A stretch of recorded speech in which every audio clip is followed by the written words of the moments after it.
When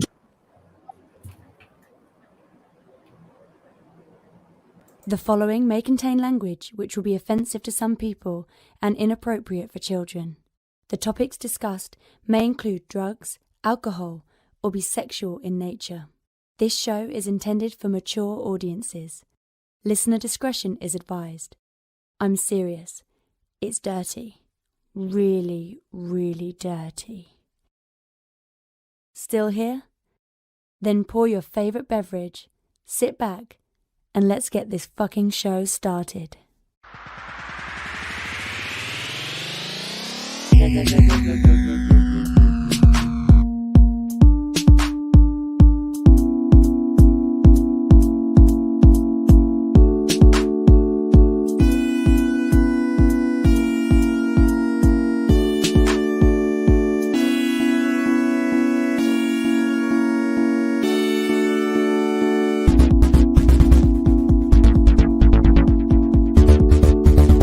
Fantastic Forum, assemble!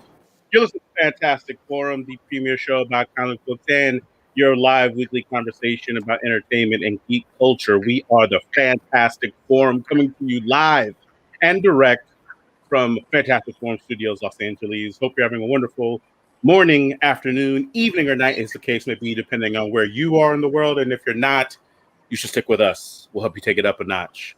You have the usual suspects in the building. First, he is our intrepid senior reporter. He's next in line for the cowl. He is our resident Dark Knight detective. It's Oz. I just remembered why I stopped buying IPAs. You heard me. Why they taste like weed? Well, it's bitter as hell. I was like, it's not as sweet as my cherry. Okay. You want some of my cherry? Whoa. It's sweet. Whoa. Next. That's why he doesn't buy IPAs anymore. He starts calling his pussy as cherry. Next. He is a riddle inside of an enigma trapped in Chinese finger cuffs. You don't know him. You love him anyway. He's a brand new silent assassin. Jay. Hey, what's up? Jay looked like he just came out the Matrix, boy. It looked like you unplugged. You unplugged. What'd you tell him that one time when we did a conference call pre-production? You call him Baby Thanos? Looked like a fresh baby Thanos. Wait, did I say that? I don't remember. Yeah, that's funny. I don't even know why I would call him that, but okay. Okay. Next, he's the backbone, the pillar, the strength of Fantastic Forum, our nigh invulnerable brawler and resident strongman, Moses Magnum. L'chaim. Indeed. And as for myself, my name's Lawrence Young. They call me Mayor Young. Welcome to Fantastic Forum. We got a great show for you today. We are going to be giving you reviews of the comic book GoNe. We are going to be talking about the Netflix series and the Webtoons comic Sweet Home. And we're going to bring you the latest and greatest in comic book news. And of course, whatever else it is that you all want to talk about. And we'll tell you how it is that you can get down with Fantastic Forum in just a moment. But first, we want to make sure that we thank Mr. Scott Rubin, who without him, this show would not exist. So thank you, Scott. Appreciate you, man. Hope you're doing well. And I guess this is a good enough time as any to tell you how it is that you can get down with Fantastic Forum. Let's go. Want to get in on the action? Call Fantastic Forum on Skype and join the fun. Too shy to call in? That's okay. You can join the Discord chat room available at FantasticForum.live. Join the party. You know you want to. Telling you, man. It's like if I could figure out a way to bottle how she says FantasticForum.live, man. If I could figure out a way to do it, we'd stop doing this whole little podcast thing. We'd be rich already. You know, Hubert actually talked to me about you saying that every week. About there's been some complaints about you sexually harassing the intern every time she says Oh, FantasticForum.live. So I mean, meant as to a compliment. Yeah, but she doesn't like it, and Oh, I'm sorry. you know how harassment works. If you like it, it's listen, okay. If you don't, not. listen. I don't know. Is Hubert our HR person? Is that who that Yeah, is? very charming. Oh, okay. Because I'm Yeah. about to say, like, I've never met Hubert, but We've been in Yeah, transition this whole quarantine. It's Hubert Finkelstein, Esquire, and yeah, that's okay. Lawrence That's ain't got okay. time to get to know the people underneath us.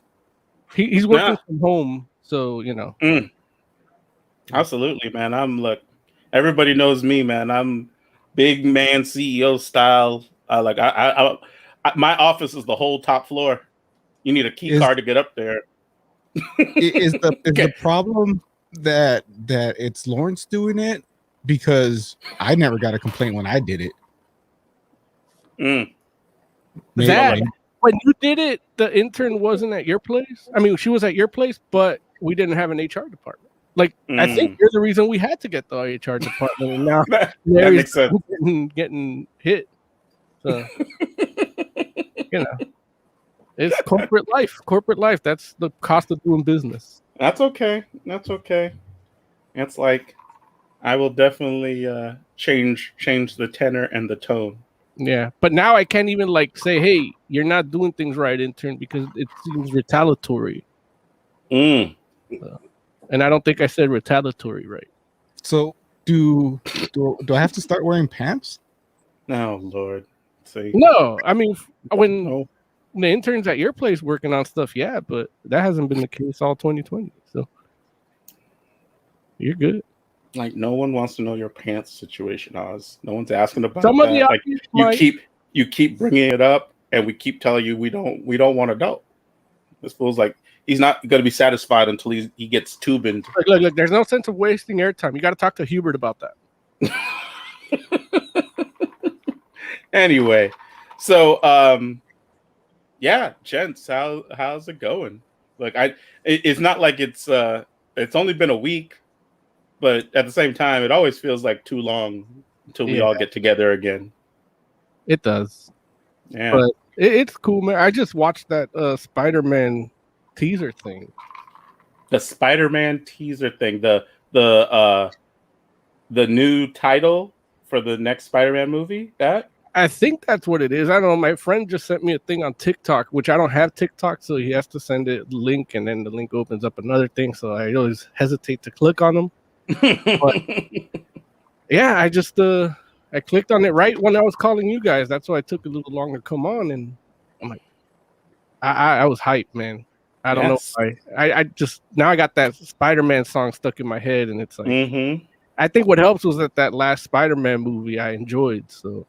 Well, you didn't. I can understand. I remember you not being as big of a fan of the whole mentor-mentee relationship with Stark and Spider-Man. Right? Yeah, I didn't like it. And then turning him into the Uncle Ben, like when he dies, like that's when he gets. I didn't like that at all. But I mean, I could still hold out for the Raimi cut. There it is. So you can get the real Spider-Man movie. Yeah, not this fake old spot. What was the director? Is the director Webb? No. On that one, Watts. Yeah, Watts. Yeah, that guy. Webb did Amazing Spider-Man, right? Oh, look, no wonder that was so terrible. No, go ahead, Jay.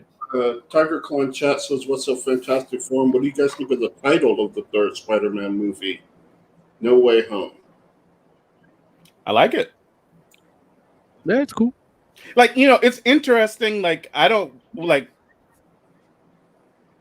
Did people feel like the name had to have like the home convention before, like the home motif in the title before the second one? Trilogy. Right, but it's the home trilogy. The home trilogy. Like it started with after the second one, people wanted the third one to have home in the title. Oh, okay, but I mean, after the second one, it's more likely than not that the third one was going to have home in the title anyway, right? It's not like right. Yeah. But okay. People have been clamoring for from the beginning. Okay. Yeah, because it's interesting. The whole I know people keep trying. They were like trying hard to come up with what the title or guess what the title is going to be. And I don't know. For me, I just like I don't know. I don't have any interest in that. Like, I was like, I Some of them can were just. pretty good. Like Hmm? some of them were pretty good though. Oh yeah, Like Spider-Man Home Run. Like, I kind of like that one. Spider-Man Home Run. I don't know, man. Like, I feel like a. oh, sorry. Go ahead. No, I was gonna say it feels like a lot of. Huh? He was on the run at the end of the last movie. Okay. All right. I'm just saying, like, it feels like a lot of pressure, and you know how trilogies can be. Sometimes that third one's a little, the irony that the one that does the worst would be called Home Run would not be lost on everyone. Like Marvel's first official failure is Spider-Man Home Run. Like they wouldn't have any other choice but to make it sucky. They have to. They're like, this is the one. Right. What were you gonna say, Mom? Sorry. Tagline shot says, No Way Home is implying that Spider-Man is struggling to return to his universe due to the multiverse shenanigans that will unfold in the final episode of WandaVision. And but hold on. But it also, Far From Home, what they also said, it's going to imply that he's struggling because it's going to take place in the blip, like wherever they went, and and it didn't. So who knows? I'm just saying, why can't No Way Home have to do with the fact that people know Peter Parker is Spider-Man and he's an outlaw? He can't go home. Yeah. Like how is he gonna go home because he's wanted? Dead. Not only does that make more sense, but it's like multiversal shenanigans from WandaVision would have happened before the last movie. Right. So, I mean, don't get me wrong. It's like, there could be some lasting ramifications, but technically speaking, I mean, it's like, we're talking about like 4 years difference, right? Tire Claw, tell your friends that we got this covered, that they might be wrong on this one. We got this covered. Okay. We got this covered. Yeah, indeed. Freaking weekly world news of the comic book world. Right. That about covers it. You're right. It just feels like they're like, what would get people to pay attention to the site? They're like, we should say that. Just like without having to be like accurate. Yeah. Oh no, like it's not about like what's correct. It's about like what could we say? And then they're like, well, we have to cite a source. And it's like, well, it can be an undisclosed source. Oh, did I say Weekly World News? I meant CNN. Sorry, I get them confused all the time. See. So, what are we talking about today? See, this guy. Look, let's just play the news music. Like, while we're talking about Weekly World News, I actually follow them on Instagram. I love them. Are they still around? Just on Instagram. Like, okay, because I haven't seen that paper yet. Yeah, they're online. It's kind of like the Onion, but the Onion like really just took off with it, like just did it better. So, yeah, but here we are. Woo! Comic book news. We should have a comic book like Colonel. Well, not like that, but like. All right, gents. What shall we talk about first? Let's talk about the Blue Beetle director. Yeah. The new Blue Beetle director. His name is like Manuel Soda. I've never seen any of his movies. That was literally what I was about to say. I was like, do you know who he is? No. I looked him up because pre-production, and I've not seen any one of his movies. And I feel like this might be a not great choice to go with an unknown, to me, director for Blue Beetle. Well, now why do you feel that? Or I won't say unknown, but I guess like you feel like it's a bad unknown to me. Oh. So you're the determining factor. I mean, every director's an unknown at one point or another, right? Yeah. But I don't know. I just want it to be done right. And so I would rather go with someone that I know will do it right. Well, they didn't call you, Jerry? Oh, no, they didn't. That's messed up. But I would have referred them to Guillermo del Toro. You think Guillermo del Toro would have made a good Blue Beetle movie? Yeah. Okay. I do. Like, between his work on Pan's Labyrinth and his work on other features that I enjoy, I think he would have, like, done a good job with it.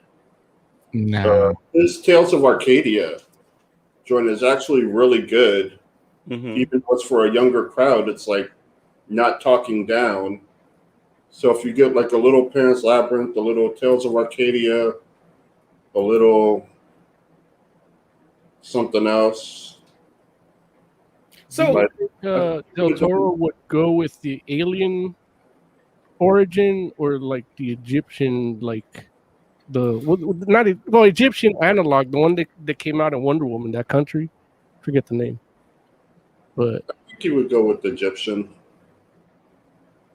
But I don't know. For the Robbie Reyes one, though? I mean, it's got to start somewhere. Like, the thing is, you act like movies stick to the source material. No. I mean, I feel that. Why can't it be both? Why can't it be Alien that ended up in Egypt? That's kind of what the comics did at one point, but they kind of went back to just aliens when they started doing, Brave and the Bold, the cartoon and shit. So. It's definitely more Space Knight-ish. Yeah. So none of us know this director at all, huh? Because I thought one of you all would probably be like, "Oh, okay, I kind of heard of one." Yeah, I mean, he's a foreign director, and it's not like we're rushing to theaters at all, regularly anyway for smaller films. Jay's talking about want to know who the director is, like he thinks people know who Blue Beetle is. The movies he's done were like foreign films. He's done a handful of films that came out in the U.S. And I remember, I think, one of them being talked about when it was out.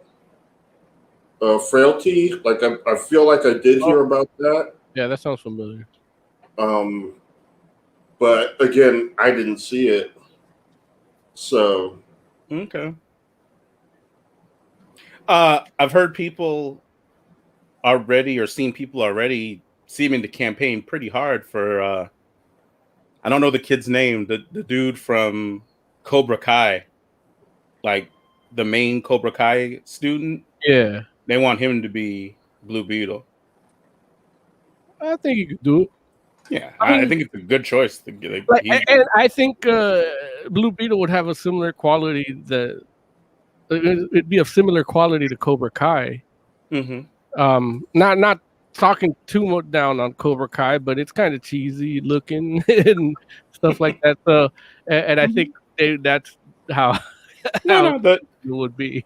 The cheesiness is definitely a part of Cobra Kai's charm. It's like it feels like part of it is definitely out of necessity because of course it started off as a YouTube Red show, right? Right. So you part of it to watch. Well, I'm not gonna pay to watch. We got a press copy of the whole season. Oh well, I've seen it. Yeah, but you still don't want to talk about it. Who asked me to talk about it? We asked you when it came out. That was before, like that was years ago. Yeah. Now, what have you asked me lately? Hecht is asking you, Ralph Macchio. Yes, Ralph Macchio. I said Cobra Kai, not Karate Kid. But he's in Cobra Kai too. Him that's in it. But Ralph Macchio's not the main guy in Cobra Kai. Some would say he is. No, nobody would say that. If you're talking the main guy, well then that's the white guy. Some fan theories suggest that the real star of Cobra Kai is Ralph Macchio. Okay. Well, listen. Some could make the argument it's Mr. Miyagi. If I'm talking about, we got this covered. if we want to talk about the main guy that's going to play Blue Beetle, we're not talking about Ralph Macchio or the white guy. We're talking about the Latino kid. What if the Latino kid is Blue Beetle Reyes and Oh, Ted And- Cord. Yeah, the other dude will be Ted Cord. That would be cool. They obviously have chemistry already. I'm not mad at that. That actually got me a little excited. I think this is the most excited I've been for that movie. The idea of that happening, I'm like, oh wow.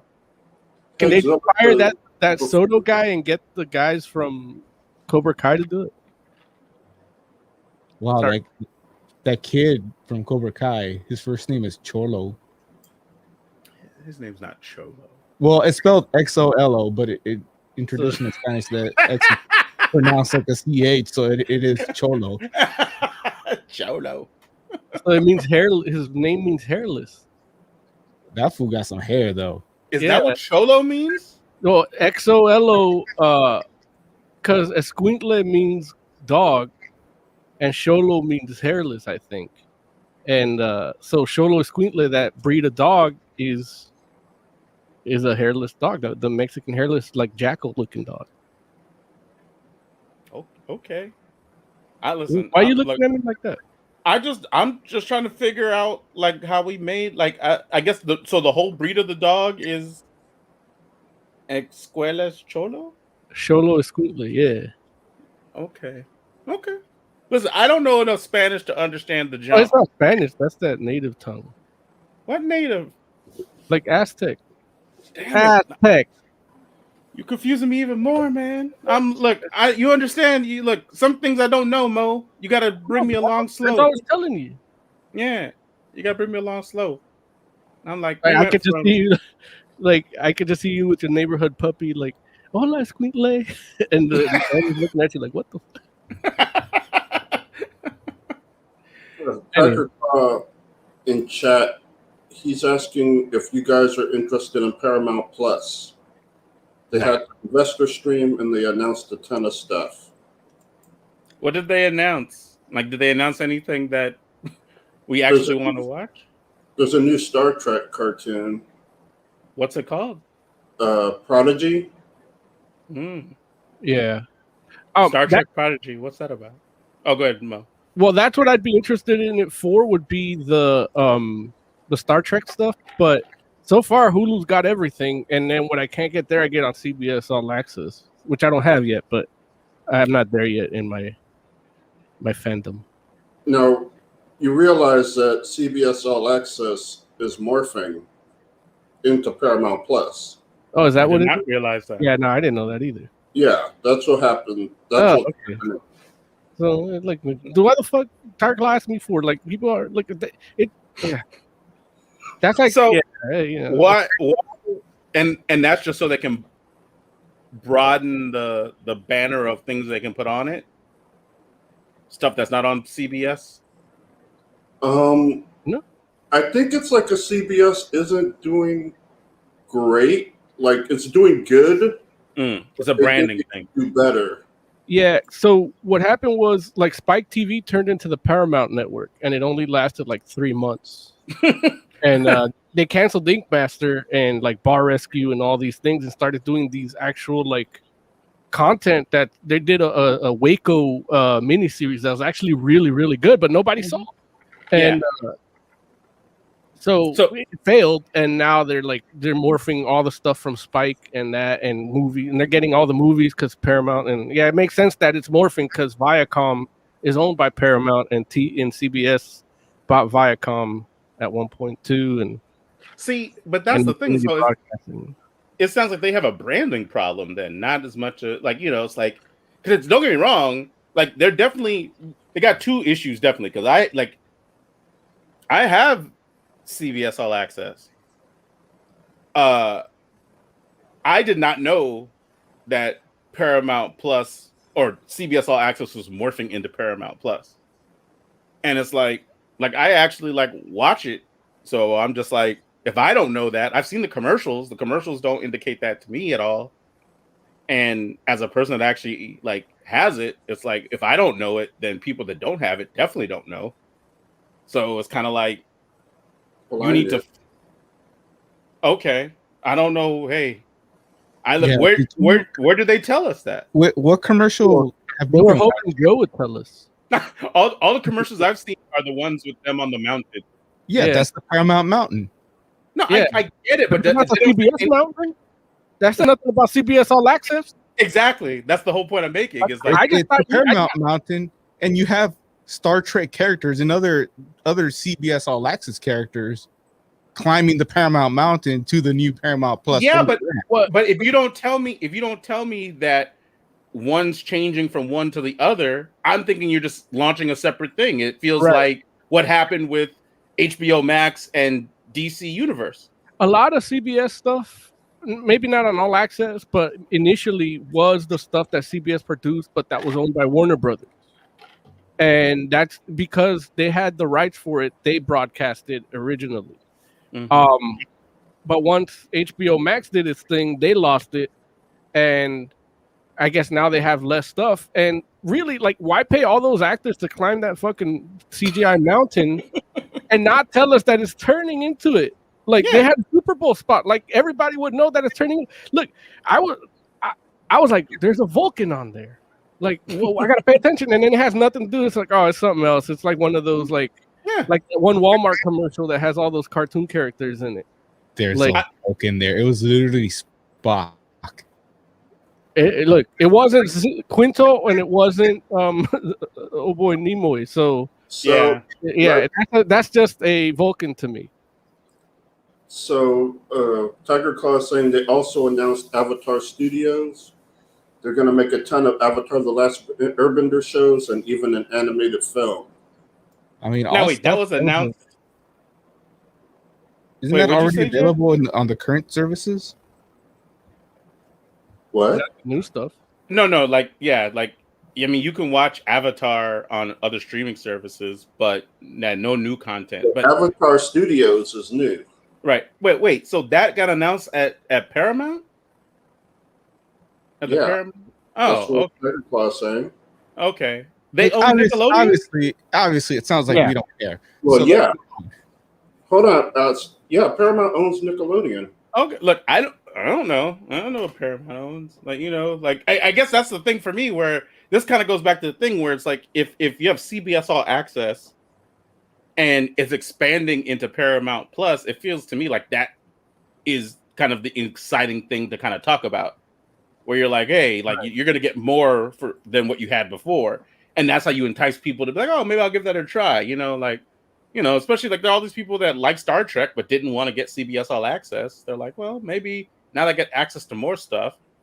And then the Avatar Studios joint is big news to me. Like I didn't even realize that was related. I saw that news and had no idea that it came out of that other thing, which is like it's easy to remember, and I've forgotten it already. But there's basically, I think, 6 or 7 entertainment companies, and they control everything. Paramount is one of them. So if you see something, there's a 1 in 6 chance that Paramount owns it. No, and the other 4 of the 6 are Disney. There's Paramount, Viacom, Universal. I thought Paramount It's owned been a while since I looked them up. I mean, we don't need to go through the list. It doesn't.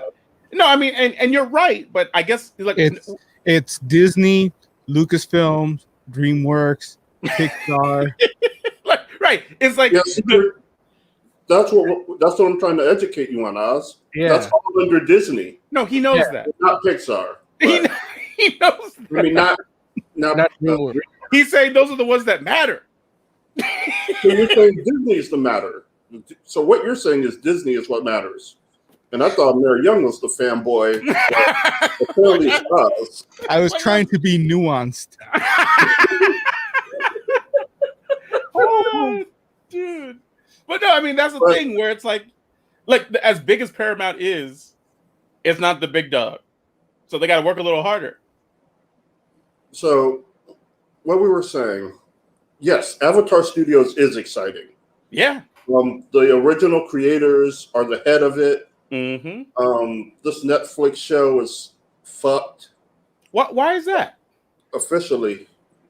Well, one of the creators bounced. That was the first like leg they pulled. The second thing was they started changing character ages.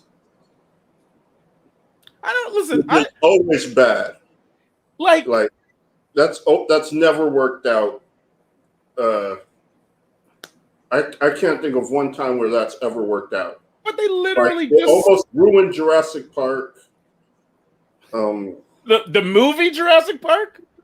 Yeah, they switched the ages of the kids. But I'm saying, It so you almost saw ruined the movie. So you saw Jurassic Park the movie, and you're like, "Wow, this is terrible." But Wait, are we it's talking not- about the original Between the Spielberg kids' one? ages and the lack of the aviary, like I almost walked out really upset. Mm. Almost. So you blaming that on Paramount? No, I'm saying when you switch ages, Oh, okay. In general, okay. then shit gets fucked up. I'm just And saying, that's like, what Netflix is doing to Avatar. well, listen, but when you say switch the ages, like, what? At least from what I saw, all they're talking about is they basically switched, like, Sokka and Katara's ages, basically, right? They Just swapped like them. Jurassic Park switched the brother and sister's ages, But Jurassic Park was an amazing movie. which was almost ruined by that fact. But it wasn't ruined at all. Like, Oh, I read no. the book and I was like, I could care less. I'm like, literally, Katara acts like the older sibling throughout all of Avatar. Like, Yes, that's why it's important that she's not. no, but If she's the older one that acts older, that's not development. That's nothing. That's what's supposed to be. The thing that makes her impressive is that she is the younger sister taking on this mature role. Like, Sokka getting two fish hooks stuck in his finger is not nearly as funny if he's the younger sibling. I don't think it matters. It does so. Okay, I think we'll have to see when it comes out. Because I honestly, don't get me wrong, I agree with you in the sense that it would be a better show if the creators were involved. Like, you know, I agree with that, and the fact that they decided not to keep working on that show isn't a positive thing. I don't think that means the show is doomed to be terrible. It might end up terrible anyway, but it could be good too. Look, we haven't seen anything from it yet, so I guess that's my whole thing. Where it's just like maybe one. And tell me if that is Watch what? good. Watch Fate, and then tell me Netflix knows what the fuck they're doing. I don't know what that is, but okay. That's I guess the It's a 80s F. Fast and Furious movie with is that what you're talking about? No, Fate you of the Furious. talking about Winx Club. Winx Club? Is that what you're saying? Yes. Oh, I don't want to watch that. I saw a porno called that. I don't want to Well, watch that either. I don't There watch you any of go. You don't even want to watch Netflix remakes of shit. it. No, I don't have no. Avatar going to be I- good. Have you I have watched no- Erased? I Like, have if they can't make Winx Club good, they're probably not going to make Avatar good. Winx Club is bad to start, so Joe, It should be easy to make it good. no. When you're starting with something bad, making it good should be easy. No, man. We're like, But with Avatar, they're starting with something great. listen, they probably made it too much like Winx Club. That's why it's bad. They're like, oh, we tried to stay true. We had all the creators on board. They greenlit everything. We got the same voice actors. Like, it's like we literally adapted the first episode, the first three episodes, or the first three episodes of our show too. And I don't know. Joe, Everybody's like, this is terrible. did you watch Erased? Yes. Did you hate it too? Oh, wait, the live action one? Yeah. I didn't watch it. You should. I'll get around to it. I did watch Sweet Home, but that wasn't really Netflix, was it? Which one? Sweet Home. I think that was Netflix. It was Not- on Netflix. Did they It's on actually? Netflix, but they Right. didn't make it. They didn't make it for. It definitely had a vibe like it was made by a different studio to me, but I don't know. Well, that's how Dark is too. But it was made for Netflix. Like they just did. They went to a foreign studio and said, "Hey, we like what you do here. Do that for us." Really? Yeah. So Dark wasn't a TV show in its own country before it came on Netflix? It's for Netflix. Oh, that's interesting. I didn't know that. Yeah. Dark That's is why amazing. like Joe's hate for how Netflix does things is a little odd because they just, they give a certain level of autonomy. Like I know they have a set of standards of what camera you use, like they want it to look a certain thing, like you have to a certain way, and it has to be shot at 6K or something. And but other than that, I don't see you've seen Dave Chappelle's thing, like he just does whatever he wants, and they just give him. That's what you do. Okay, so Mo's correct. Sweet Home was made by Netflix. No, there you go. So they're like, I don't know, 33% good. I think it's closer to 66, but you won't watch Erased. I mean, I think we could all agree that the first Death Note was trash. The Death Note live action movie? I'll never know because I never watched any other Death Note. I waited for this. So Lawrence says Winx Club is trash.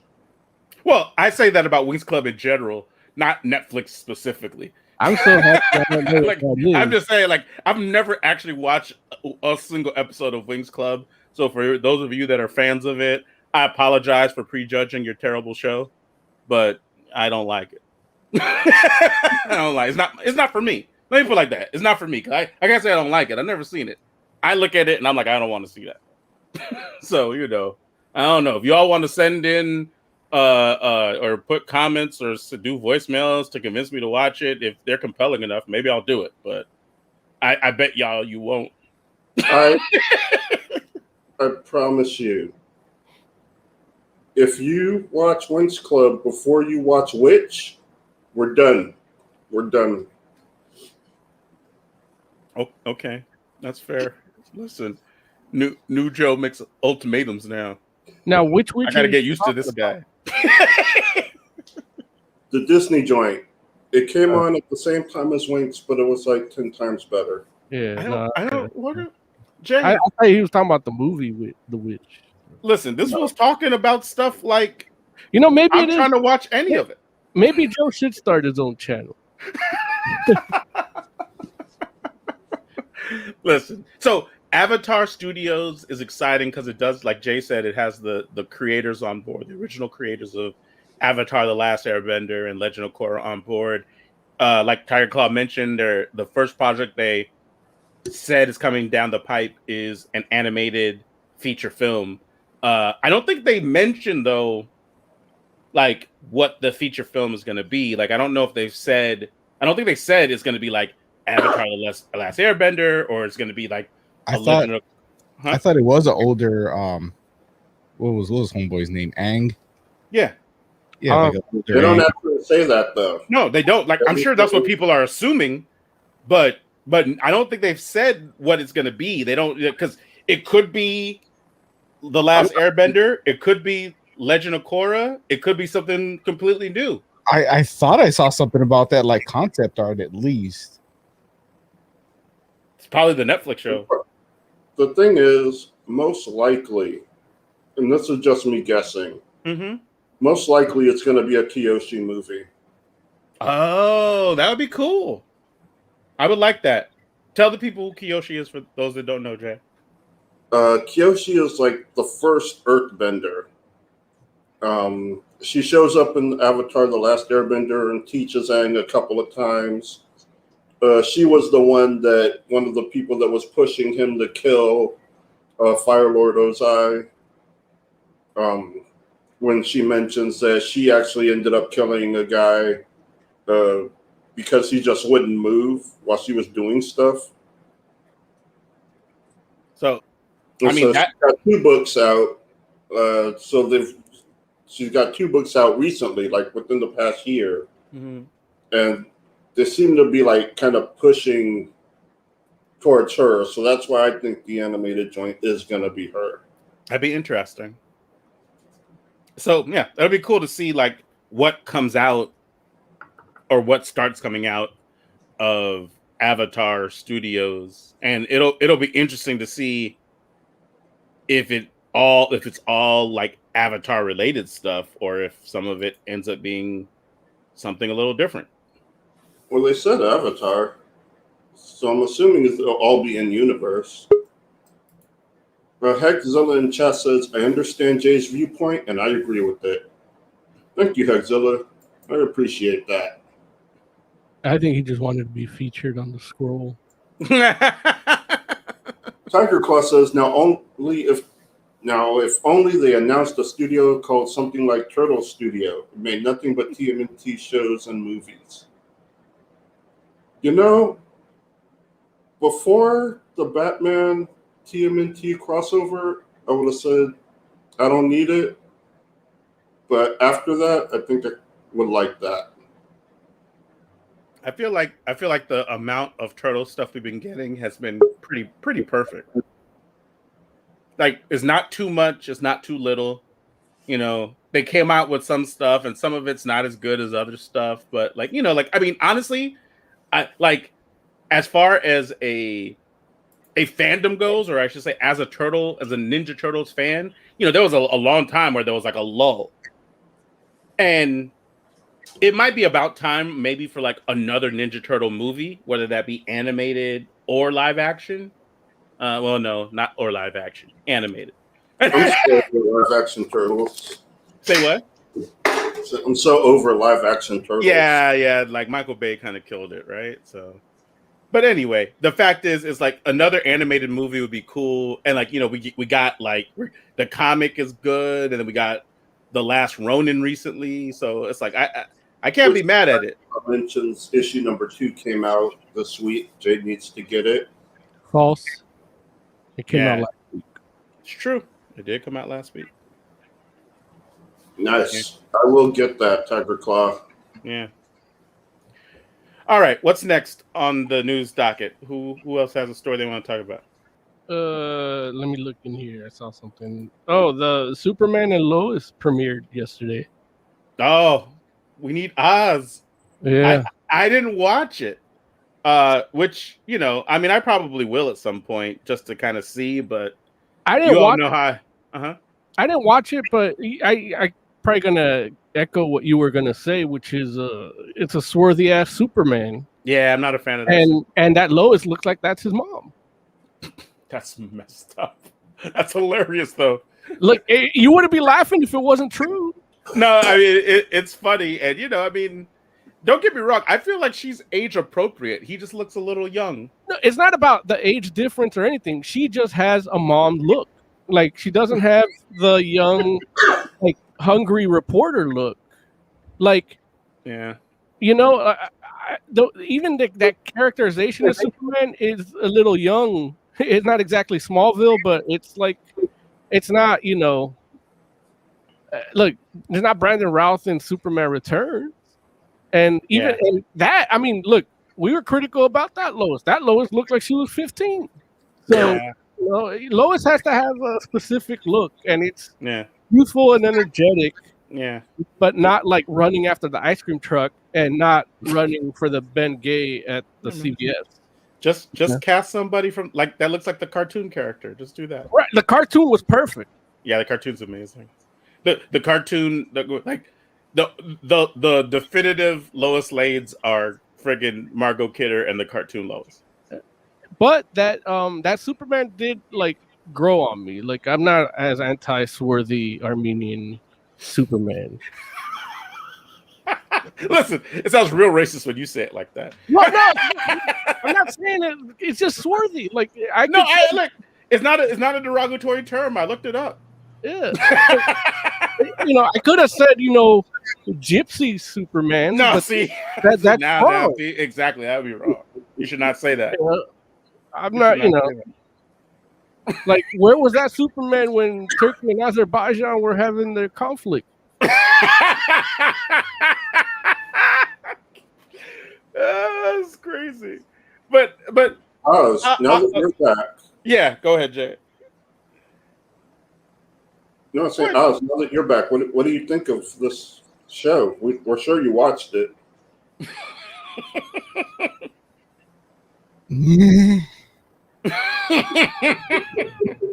What? Why he make that noise? I don't like this Superman. I really don't. I've tried. I just don't like this guy.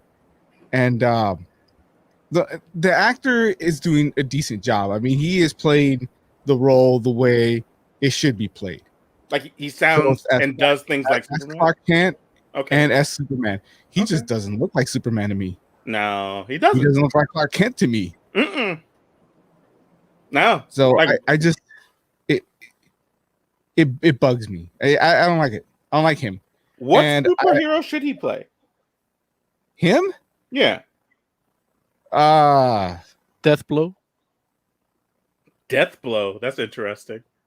Why Deathblow? Just because Deathblow, like, he was a dude that was kind of dark and you couldn't tell if he was black or white. I think that's because of the coloring.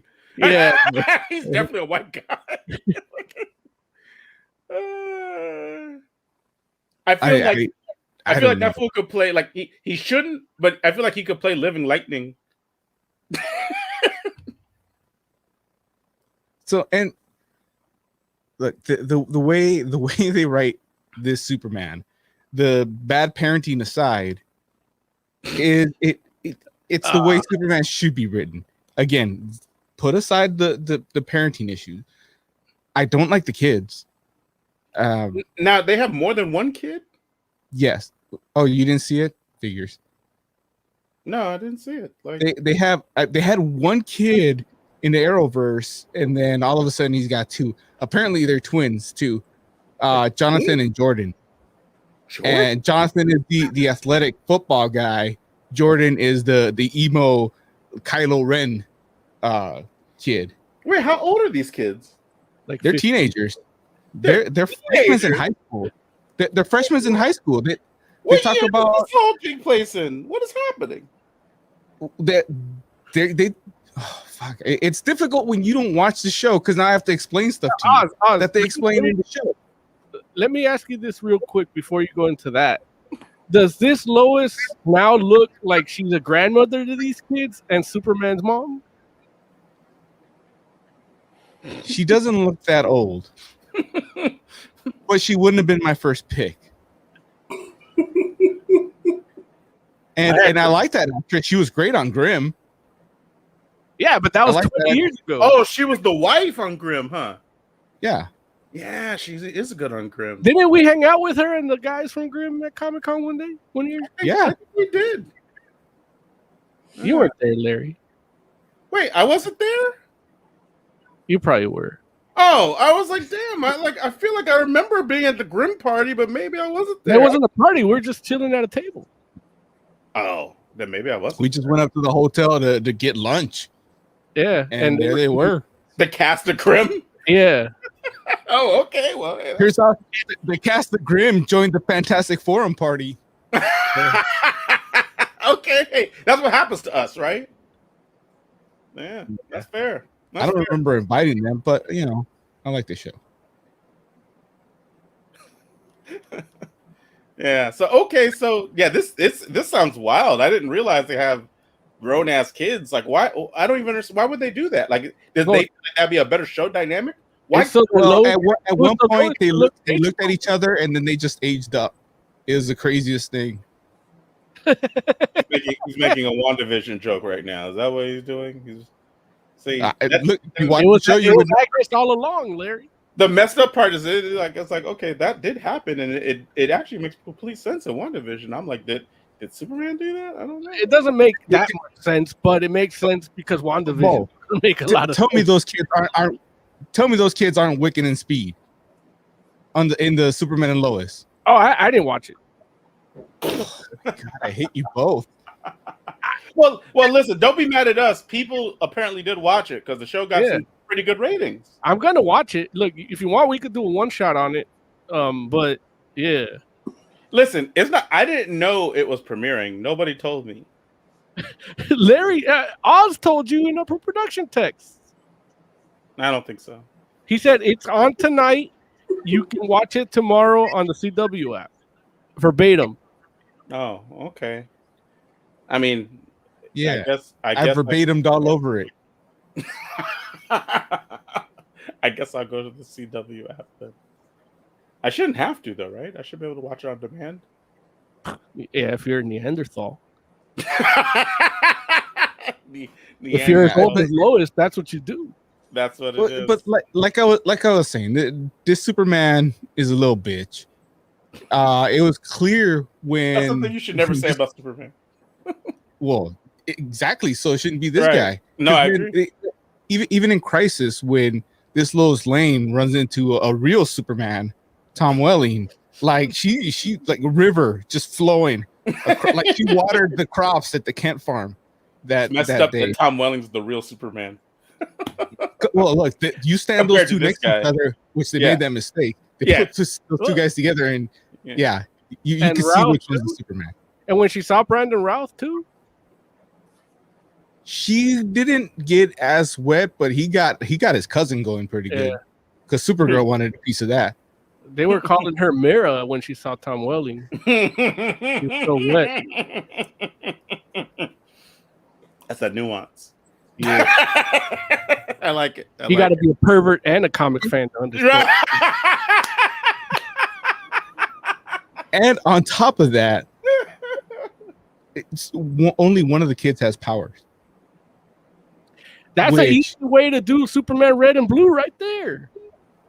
Which that automatically just goes to show that this little bitch Superman is also a cuck. Like, obviously Lois Lane has been getting around if she had a kid with no powers. That kid's the milkman's baby. Jimmy Olsen's baby. Jimmy Olsen. Is it Black Jimmy Olsen? Well, like you can't tell with that Superman's genetics. That guy's too. You're like, no. Yeah, you know what? The kid without the powers is lighter skinned and like his hair is a little lighter. It's the dark haired kid that gets the powers. So you draw your own conclusions. That is funny. Speaking of kids with powers, the full trailer for Invincible, the adult animated series from Amazon, was released. Yeah. Wait, are we still in the news? I thought we were in the review. No. Hi, what are we not reviewing Superman?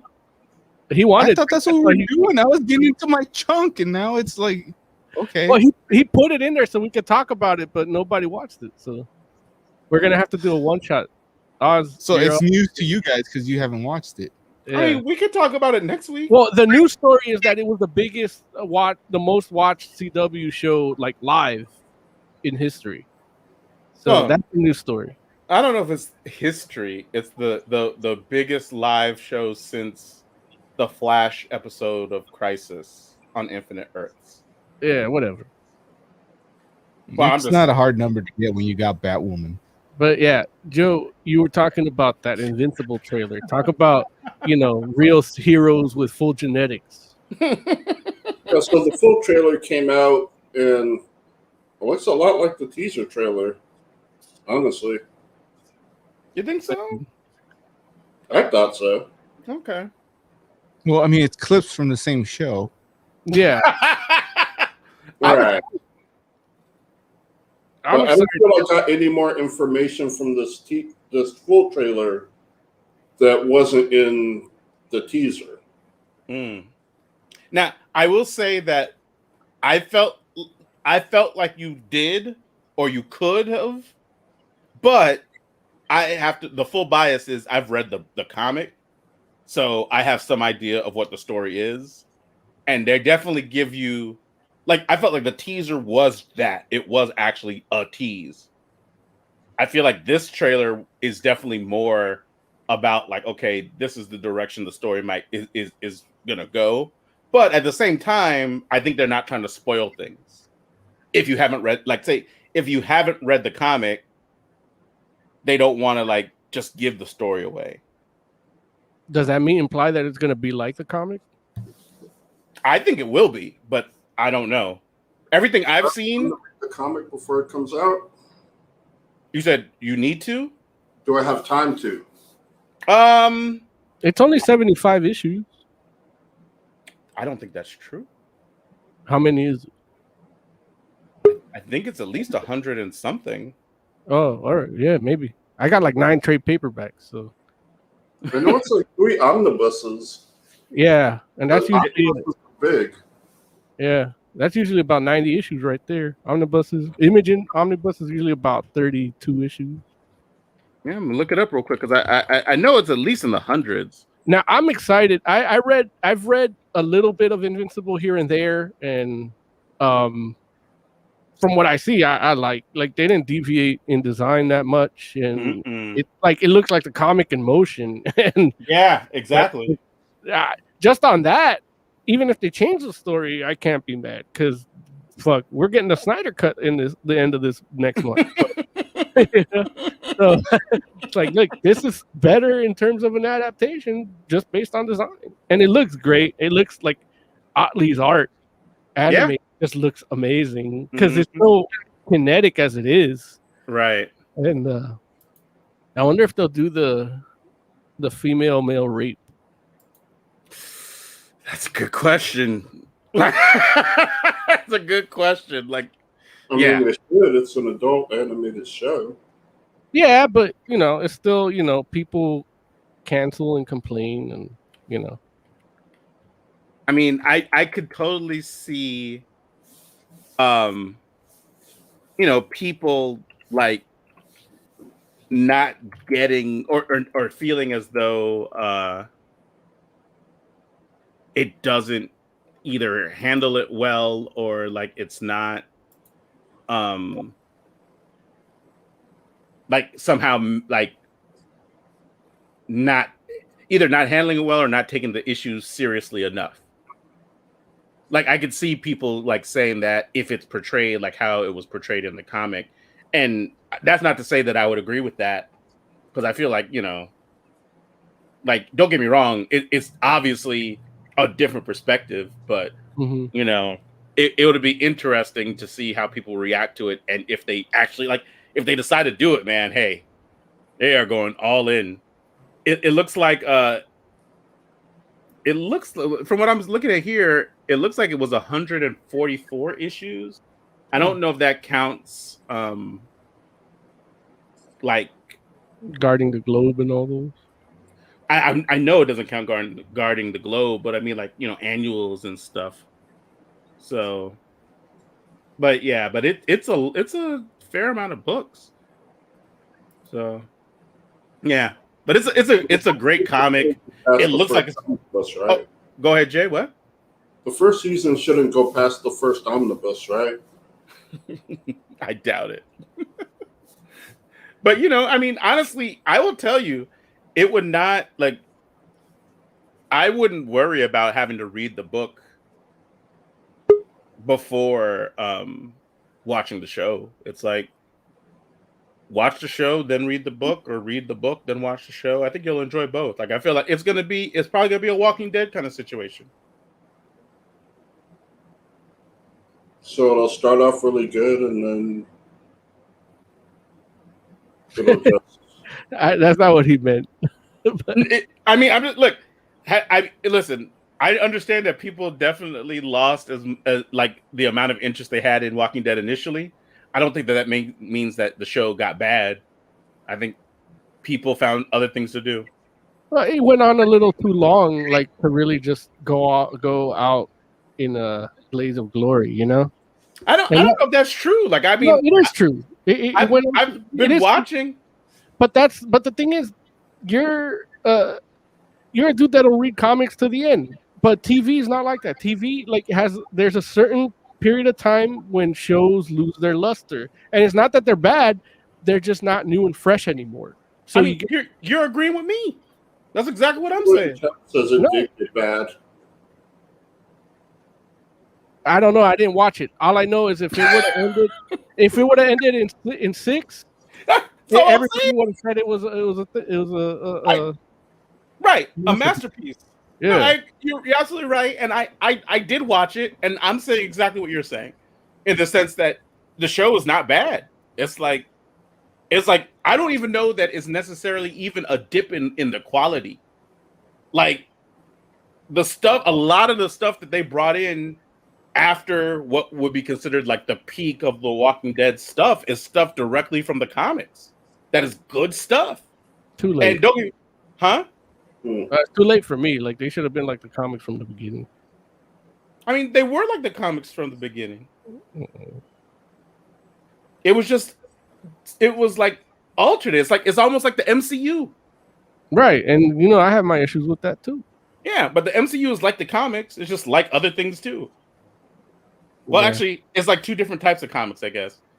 And Walking Dead is just like, hey, all it is what happens when Kirkman's ideas get populated with other people, or get Eternals is like comics and other comics. Oh, I don't know if I can't speak on Eternals, even though supposedly, like I saw a story where they're like the people at Marvel like Eternals turned out better than we ever thought it could, which I'm like I don't know what that means. But they never read the comics. Or the comics didn't hold up.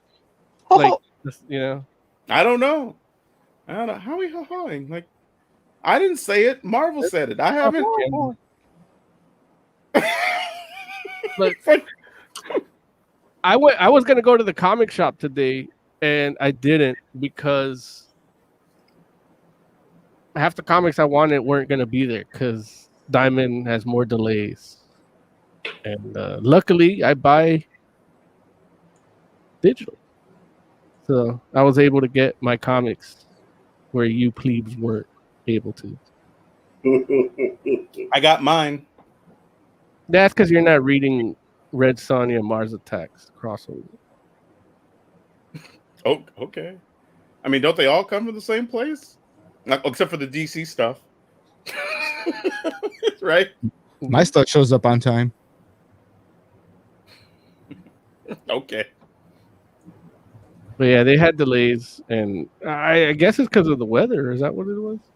I heard it was the weather was part of it, and then I think I saw something about some sort of labor dispute thing too, but I wasn't exactly sure like what the labor dispute was. And the story that I making $15 an hour.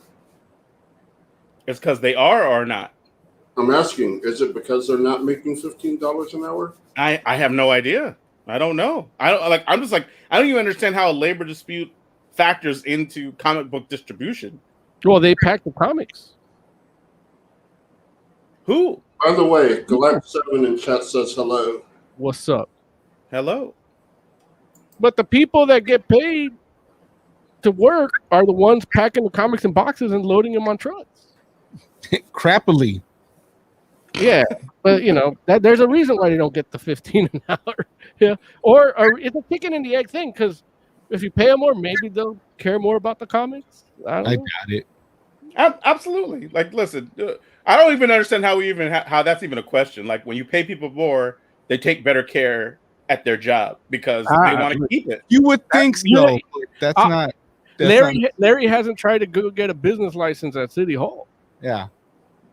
What does that mean? They get paid like $30 an hour, and you're asking questions. They're like, "Go to the website."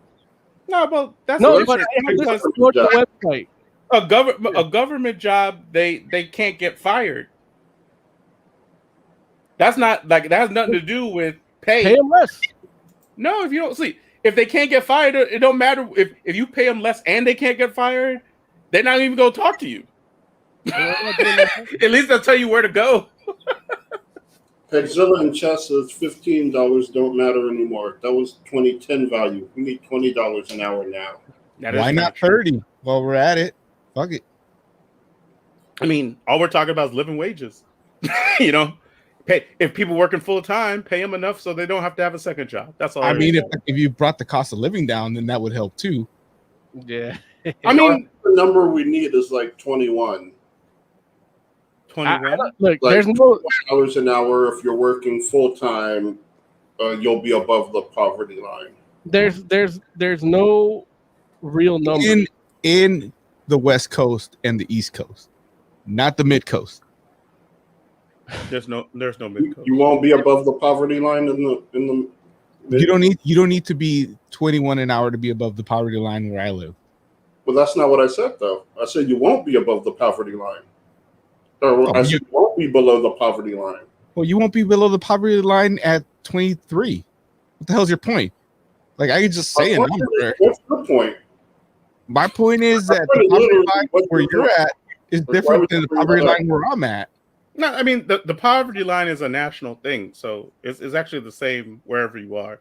Now, don't get me wrong, cost of living changes, but and you're right. Like it's cheaper to live in the Midwest than it is to live on the West Coast or the East Coast, but that's because less people want to live in the Midwest. Right? Yeah, like nobody wants to live in the Midwest, so it's okay. Like not a big deal. It's like people prefer to live on coast. Why? I don't know. Hex says, but companies are greedy. And that brings up a big point. It's not just companies, it's people. Everybody's greedy. You raise the minimum wage, guess what? The gallon of milk costs more. Toilet paper costs more. Everything just goes up the moment they announce something's going to go up in 5 years. Like in the barber industry, the moment they announce people are getting stimulus checks or anything, boom, prices go up $2, $3. And it's like, I'm not going to be the only dummy on the block not charging that. Like they raise it, I raise it too, Yeah, Hex says the companies, like they're not run by people. Yeah. Like the company's not alive. That's not what the government says. Greedy. Those companies are people. It's an economic philosophical debate that is really, there's no real answer because there's definitely a real answer. No, we're never going to find out. No, listen. It's one of the reasons why people cling to faith in things because it's the unknowable things, like what happened before the Big Bang. Definitely not unknowable. Someone in chat says, Oz, in the middle of white America, of course you won't be below the poverty line. Listen, it's knowable. Like all it is about the difference. It's about income inequality. It's like, it's just math. When people at the top decide they want to have a lot more money than people on the bottom, then you have a problem because it's like, like Oz was talking about people living on the coast. It's like, yeah, it costs a lot more to live on the coast than it does in the middle because richer people want to live on the coast. But there's still a lot of jobs that need to be done by people that aren't rich people. And you can't have people fly in from the Midwest. I love how it's not because rich people want to live on the coast. There's several reasons why the cost of living is high up there, why the cost of rent is high up there. When I said it, I can't even finish the sentence. Because when I said it's an unknowable answer, it means we're hitting a 1 hour mark and we need to move to the next segment because this is a debate that we're never going to get an answer to on the show. We have other shit to talk about. I think we need to dedicate an entire hour to income inequality on Fantastic Forum. Let's hash this out right goddamn now. Okay. I think we should dedicate 7 minutes to watching the other Lily. What's the next news story? Is the other Lily 7 minutes long? It's something like that. 6 or 7. Yeah. Just watch it. But am I gonna be peeing on myself for 5 of it? Dude, if you can watch Sweet Home, you can watch Other Lily. Look, you're gonna be peeing yourself when you see the poverty line numbers in the next couple of years. Just watch it. Then you'll pee yourself. It's unknowable. Just saying, man. Nobody. I love how I try to make it like a smooth transition into the next thing, and Larry just doesn't get it. I'm so upset he didn't see Superman and Lois. Yeah, it too is unknowable. Now, if we're going to put that comic review music. Okay, yeah, there's one more story. WandaVision is the most popular TV show in the world. Oh yeah, but only right now. Well, Jay, that's how ratings work. And they only work for a moment in time. Like they're not like awards. It's not like, it's the most popular show, so no one can ever else be the most popular show. Didn't Chinese Detective beat like Captain America Winter Soldier or something, or Endgame recently in China? Yes. And it's like it's a weird record, but it's the ratings. Like yeah, no, Disney's really big in China. I mean they love the mouse out there, so yeah, I can see it.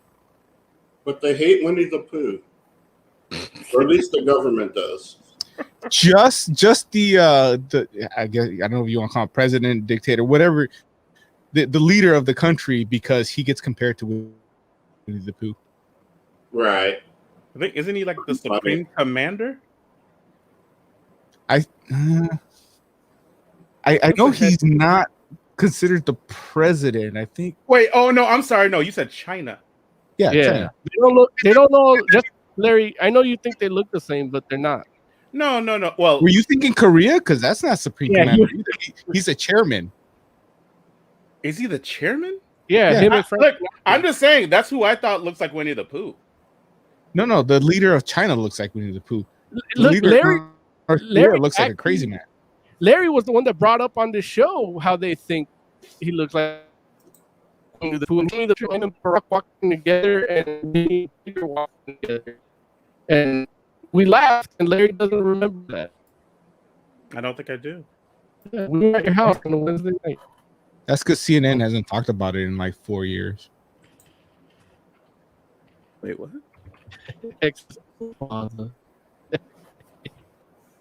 I play the review music.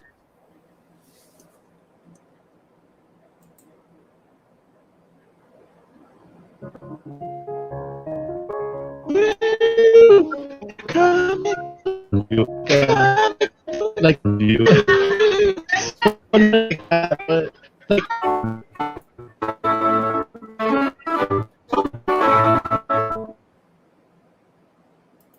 All right. So we are going to be talking about GoNe, right? Yes. Look, that's the music we played, right? Comic book Yeah. reviews. All right. Mo, why don't you go ahead and tell us what GoNe is? To know what GoNe is, you have to go back to the day when I was a little stoned and I saw an Instagram ad. It's also unknowable. Yeah. Like I was looking at the stories and boom, an ad comes up for Blue Fox Comics. And it tells me to buy this H.P. Lovecraft book. And it's like 30 British pounds. And I'm like, that's a lot. But then you could buy them digital. I bought 3 H.P. Lovecraft graphic novels for 16 British pounds, whatever that is, digital. And I got them right then and there. And I signed up for their newsletter because they're a smaller comic book company, and I want to know what they're up to because we do this show. Mm-hmm. And you know, every now and then one of these dudes gets promoted to like the head of Boom Studios or something. And it's like, yeah, I know that guy from back then, you know. And then we get free copies to read and review of the bigger comics. You know, this is how we do. One of the books they gave me. That's $22.62. Is that what I paid for digital? That's 16 pounds is $22.62. All right, man. I thought It I was was getting probably less because he's looking at today. it was like 12 British pounds, so it had to have been like $18 or something. But you know what? It was like 4 trade paperbacks that are H.P. Lovecraft, and they're drawn really well. I think it's the same creative team as we have here on GoNe #1. And GoNe #1 is one of the books they gave me for free when you sign up for their newsletter. And basically, that is a Mo deal in and of itself because you sign up. I think you could just sign up for the newsletter on their website, bluefoxcomics.com, and you'll get 4 free comics. That's cool. It's a great way to get people. Here we go.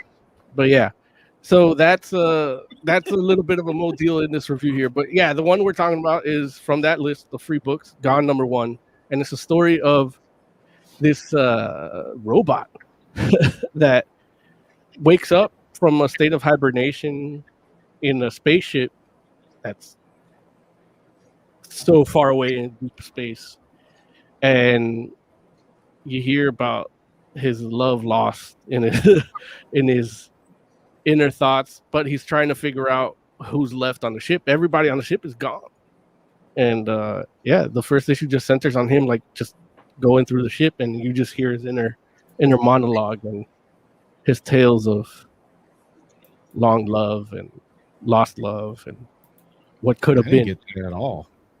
What'd you get? The personal narration, I didn't see it as coming from the robot. I thought that was like a recording going on in the background as the robot is going about doing his business. Yeah. Until the end. Yeah, the book doesn't make that clear at all. It doesn't what? It doesn't really make it clear that that's what's happening until later in like the second issue. Yeah, so I'm reading and I'm like, why is a robot jumping rope? Why is it at the gym? So what? Which I loved. So what happens, Joe? You tell us what. Like, doesn't make it clear. Tell me what's clear. Did I get it wrong, or did I read too much into it? What's the deal here? No, that's it. You're right. All right. It. So, but I didn't realize that until the second issue. Reading the first issue, I didn't get that. Like, I didn't get it until the second issue. Larry, did you get that at all? Absolutely. I knew exactly what was happening. Like 3 pages. Yeah. Maybe 2 pages in. Like, I knew exactly what was happening. 6 panels. Yeah, exactly. No, very, very early. You feel it. You feel what he's feeling. At the same time, what I will say to you is it's subtle. I do know that it's subtle. It's not overt in any way. It's subtle. And it was one of those things where I definitely was like, like 2 pages in, I was like, oh, this is what's happening. And then it does get confirmed later in the issue that this is what's happening. And I will tell you, I was like you, Jay, in the sense that when issue 1 was done, I was like, I need to know what's going to happen next. And I had to keep reading. And so I did. And so I actually wasn't like that. I only kept reading because you did. I was ready to quit at the end of the first issue. You were like, this is dumb. And then you read issue 2. I was like, dumb, just dumb as dirt water. I just was, with the exception of the robot working out, I was just not having a good time reading this. Listen, this is what I love about you, Jay, because you will take pleasure in literally 1 panel, and that might be enough for you to be like, you know what? There was that 1 panel. Like anybody else would be like, no, it wasn't that. Like, it was literally just, I knew you were reading more. I knew you were going to talk about more. So I was like, well, I didn't enjoy this, but Lawrence has read the whole thing. So I'm going to go ahead and I'm going to power through. Like, I wish I would have known Larry was going to read more. I didn't know myself. Look, the story to me was compelling enough. It made me buy a digital comic. And I don't like buying digital comics. Did you buy it on Kindle? I did. No, I'm sorry. I did. Well, no, it's not on Kindle. No, I'm lying to you. I'm sorry. I bought it on Comixology. Oh, but on the Kindle, I get it, right? Oh yeah. I'm sorry. Okay. Yeah, that's what I'm like. I've been trying to get you to read comics on that thing since the early days of the pandemic. I've read comics on it periodically. It's like they're usually free comics, but I've been reading comics on it periodically. So don't get me wrong. I'm using it. However, I use it begrudgingly because I prefer to, read comics in physical form. But he uses it to download the comics and then he prints them out to read them. That's what I do. No. Well, look, as long as you're using it, because I am. I did tell Debbie that it was used for work purposes. So which Debbie, the downer? No, my accountant. Yes, no, absolutely. Tell her it is being used for work purposes. That is truth. Okay. That is truth. But I found it really compelling, and I was like, I need to know what happens next. I'll tell you, this print history is killer though, because apparently, issue 1 came out in I think it was 2016 or something like that. Oh, is that what it is? All right. Something crazy like that, and then issue 2 didn't come out until 2018, I think. Huh. And then there's a 3rd issue that came out, I think, in 2019.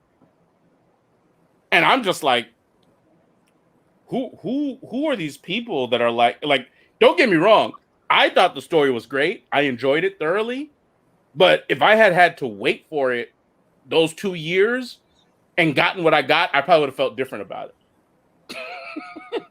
not because it's not good, but just because it's like, dude, like you didn't give me nearly enough to justify, like, you know, like this, like, especially considering that it was like literally like a issue. Like the issue doesn't end in a place where you're like, okay, that's felt like a self-contained story, and now you're giving me the rest of the story. It's like, okay, yeah, this is issue 1. Wait, so issue 2 doesn't come out for 2 years? That's crazy.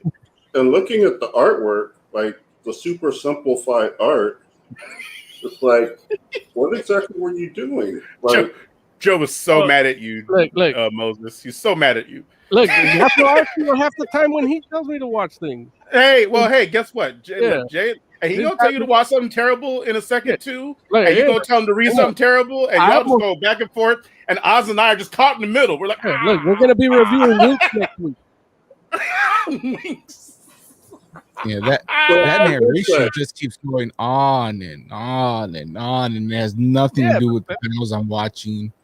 And I'm just waiting for the guy talking to either pop out or say, "Oh yeah, and I'm in this book," and just page of this goofy little and doing random things. While Oz, you're cutting up. You need to pause a little bit. What I can say about what Oz is saying is that Oz is a dude that likes, like, if he wants to watch a space movie, it's like Fast and Furious in space. Like, he won't like I bet he doesn't like 2001: Space Odyssey, you know, or Solaris, or Midnight.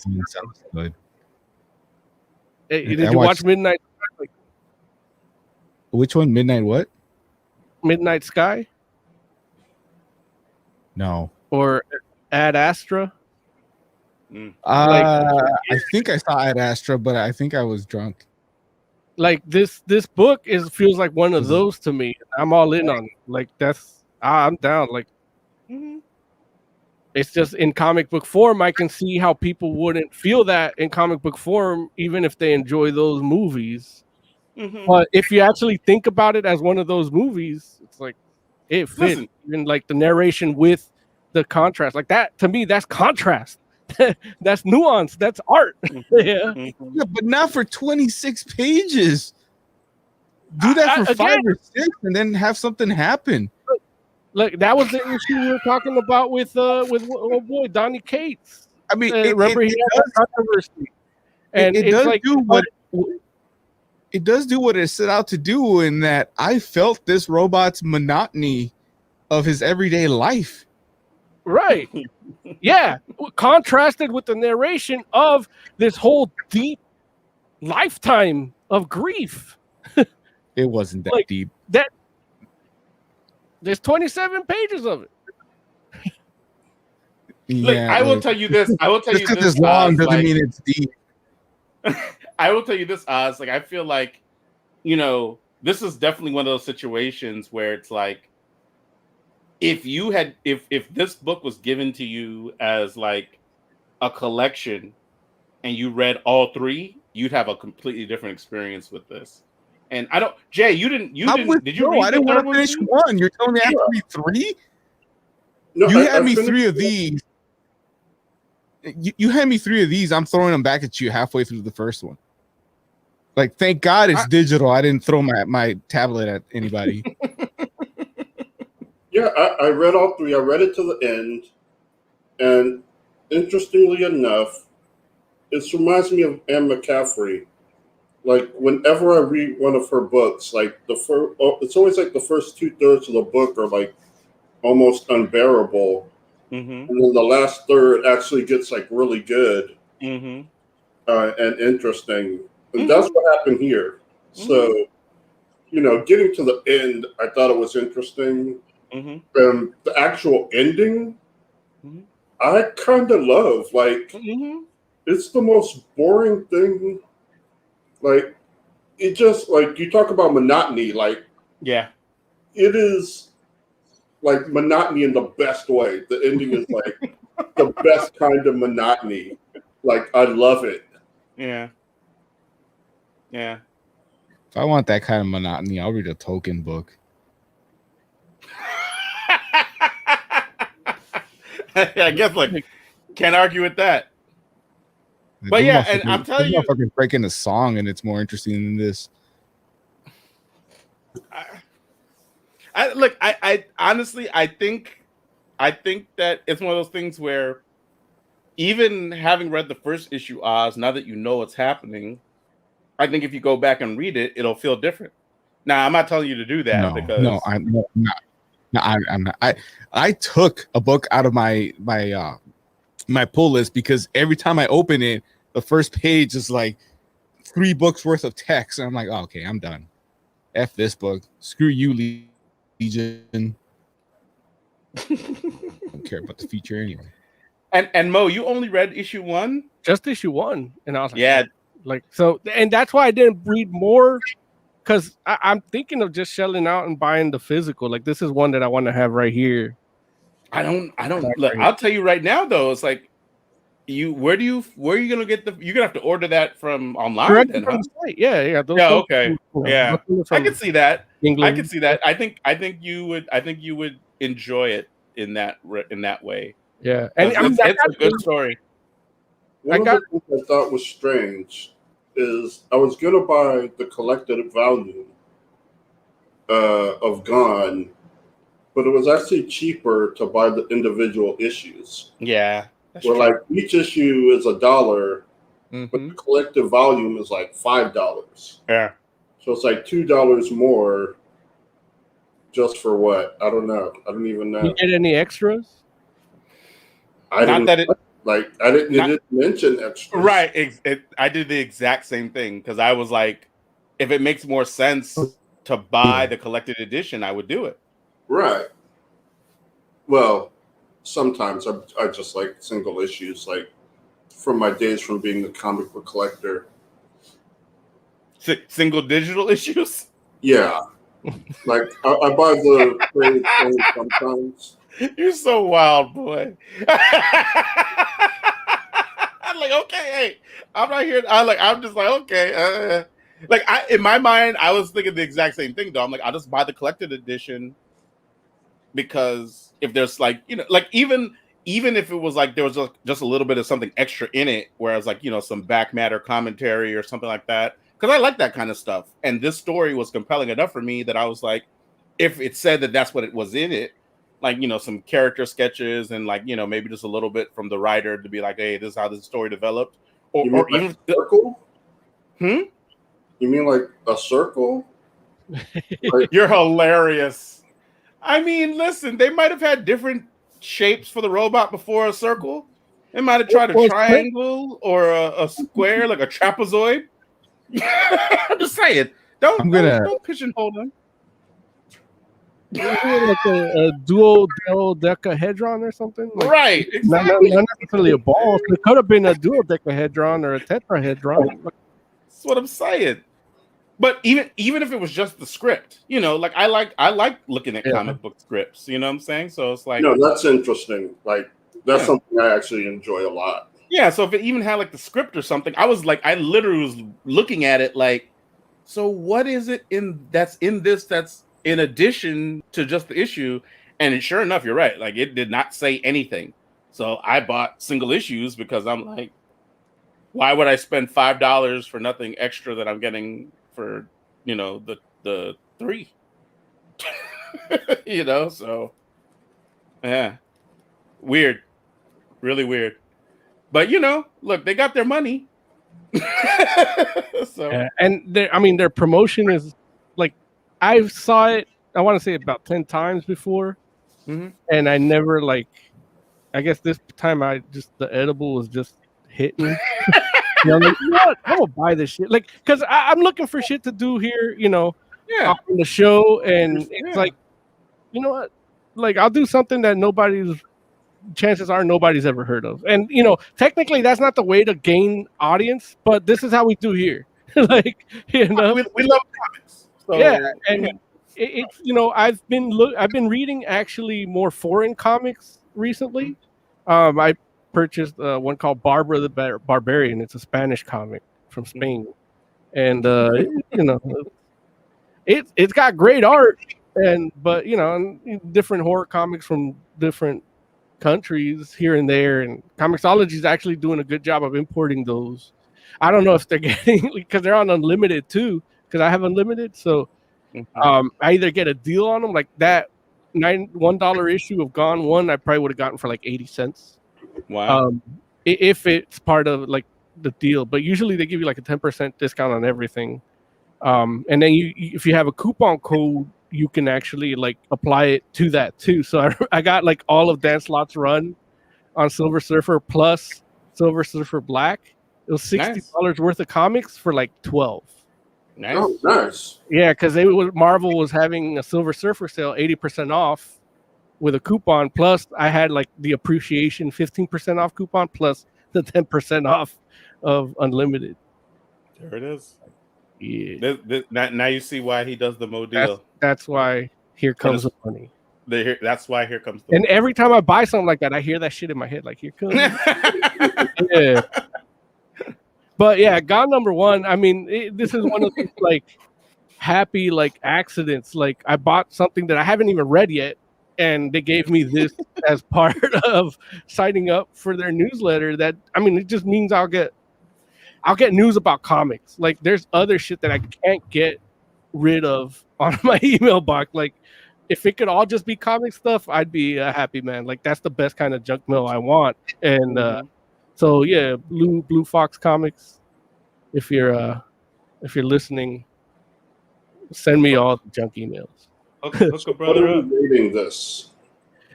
I'm gonna give it a 4 out of 5. I'm not sure what would take it from a 5 to a 5, but I do feel like there's something missing, and it's the people on the ship. Like I want to know that what happened there, but I'm afraid that I'm not, like, because the stories, that's just what happens, the circumstance, not what the I get the feeling that it's not what it's about. So I'm okay with that, but you know, I feel like that's missing, but it's still a solid 4 out of 5. And you know, depending on what I read in the next issues, it might just go up. Okay. Lawrence? I would give it a 4 out of 5 as well. I mean, like just on issue 1, I would give it a 4 out of 5 just because I enjoyed it, and I like what the book did. You know, I know Mo's like, hey, I don't know what would take it to a 5, and I'll tell you, I think it's the art. Like, and it's not like the art's bad. The art is good art. It definitely conveys the tone that I think of what's happening. It's just that, you know, the art could be better, and I think that would be the thing that would take it over the top for me to be like, hey, that this is like, you know, because the story for me, even in just one issue, was there. It compelled me enough to, you know, I wanted to know what was going to happen next, and I sought it out. So like, in even finding it out, it's like, okay, like if I was going to judge the series as a whole, I'd probably give it a 4.5. And again, just, you know, the only thing that I feel is keeping it from reaching that 5 out of 5 status is the art. Now, one thing we didn't mention about the art, or we didn't talk that much about the art, but one thing, one clever thing they do is in the beginning, you don't see any people. Mm-hmm. And when you first start seeing people, you don't see their faces. Mm-hmm. Like, it really adds to the sense of isolation you get when you're reading it. And that was actually a good choice that they did. Mm-hmm. Spoilers. No, it's okay. I have headphones. So that was just for sure. I heard everything you said. So, Oz, what would you rate Gone #1? 2. Hearing Lawrence talk about how great the art in this book reminds me of the people who go to the museum, see a banana taped to the wall, and talk about how it represents a deeper representation of life and its ever darkening oldness or some such nonsense. Yeah, no, look, the art, it's fine because it's so simple. It's a freaking golf ball. Like each panel, like 80% of it is a ball with 2 dots on it. You can't screw that up. And if you do, then you lose extra points because that shit is simple. The story itself just keeps going on and on and on. Maybe it gets better by book 2 or book 3 or whatever nonsense, but I'm not getting that far. I was out. Like I've seen Oz rate books on art higher where the art should be consistent and it isn't. And this manages to be consistent when you're doing straight lines on a circular object. And give it dimension in a 2-dimensional medium. I think it's just because like he rates 5 out of 5 for books where the word bubble is there and the mouth is closed. I guess it's because it's just so many words. It's not that many words, Oz. It's not. This isn't Smith not like, walls I'm of text. I'm reading a comic. I'm not reading a novel. I can go read a novel. Look, I'll pull out War and Peace right now, but that's not what I go to comics for. Yeah. And I think I would rate issue 1 like a 1.5. I really like the picture of the ball working out. I enjoyed that. Overall, I would give it like a 2.5. Like the 3rd book gets really interesting, and I really like the ending. So the 2.5 is just for the first issue or for the series as a whole? That's for the series as a whole. Okay. The first issue got 1.5, but that 1 point was for that like 3 panels of the robot working out at the gym. Yeah, I screenshotted them. It's funny because I'm like, I don't know who you're going to show that to. They're not going to know what it is. Honestly, I ran out of time. I was going to email them to myself so I could pull them up and show the audience. Oh, gotcha. But, yeah, I ran out of time. It happens. All right. So, I guess on to our next review then, huh? Yeah. Let's do it. Scary comic book review. Scary comic book like review. Well, not like that, but like.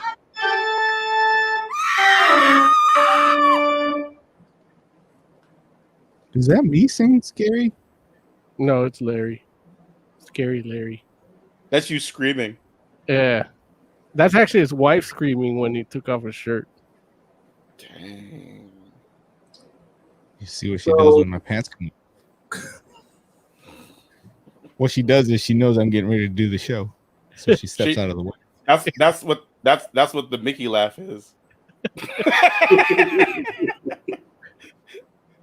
I'll take off his pants like.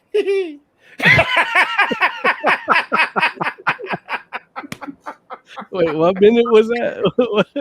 139:02. Got him!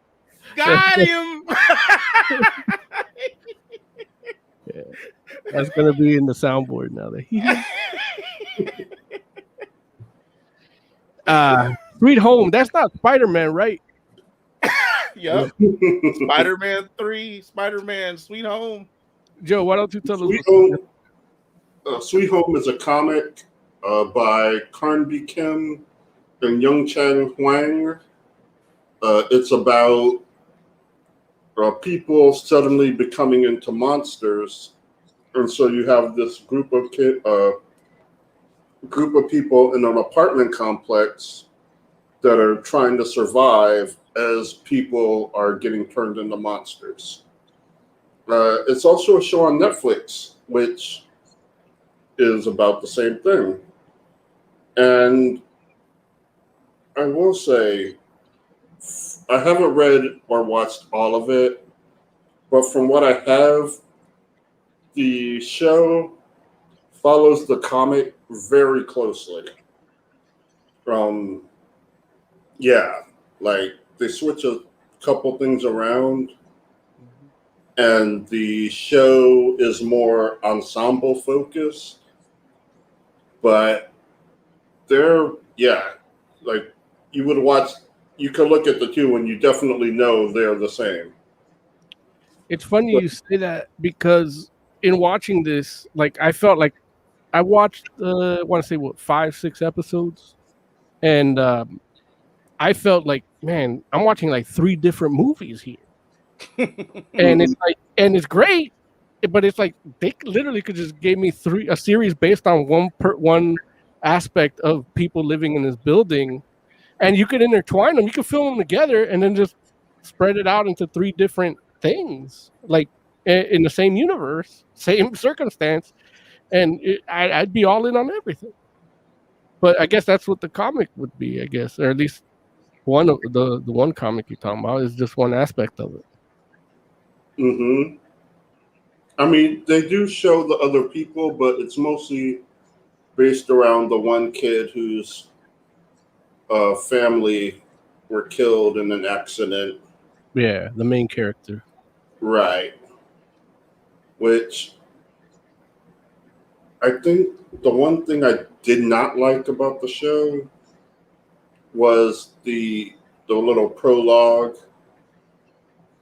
opening, what do they call it? I don't remember, but it's what they showed so that people with low attention spans keep watching. Like that I did not like. Like I didn't want to know all that. Like I just wanted to experience what was going on. And then they're like, hey, this happens at the end. Mm-hmm. Like, I know what you're talking about. Like the flash forward or whatever. Yeah. Yeah. Yeah, I see what, yeah. I think I would have especially how it all plays out with his situation so far. From what I can tell, like I would have rather wanted to see that develop as it goes instead of knowing that that's going to happen. Right. Because then it would have been like, I'm not sure how much we're spoiling here or how much details we're going into. Oh, we haven't even finished it, so I think we can go pretty far in, right? Yeah, I would say so too. And plus, I mean, it's been out since December, right? Like, it would suck if that's how they did Attack on Titan. For real. You know, Right. like, it would ruin Attack on Titan all around. Yeah. Yeah, that's true. Right. So I guess like all these people are doing their thing. If we're going into spoilers, well, first off, what happens is people are turned into monsters. They get nosebleeds, then they get like auditory visual hallucinations, and then they change into a monster. We've seen like a few different types of monsters. We've got like this kind of bat monster thing, a tongue monster thing, an eyeball, and just various monster types. Different. And so you get the nosebleed, then you start turning into a monster. But as they're going along, there's this one woman whose child died, who still like carries around the empty basket. We find out that she is actually a monster, but she is keeping it under control. And the scene at the beginning shows us that already can happen. That shows us with the main character that he's going to do that. And so it kind of takes a little bit away from like the experience, I kind of thought. Yeah. But other than that, I've been enjoying this. Like, I like the characters. I like the work. Like, I like the apartment building. I like the monster designs. They're like pretty cool. And I like the president. Like, he was pretty awesome. And yeah, like what were you guys thinking of this comic and or show? I didn't get to read the comic because I didn't know we were going to talk about it.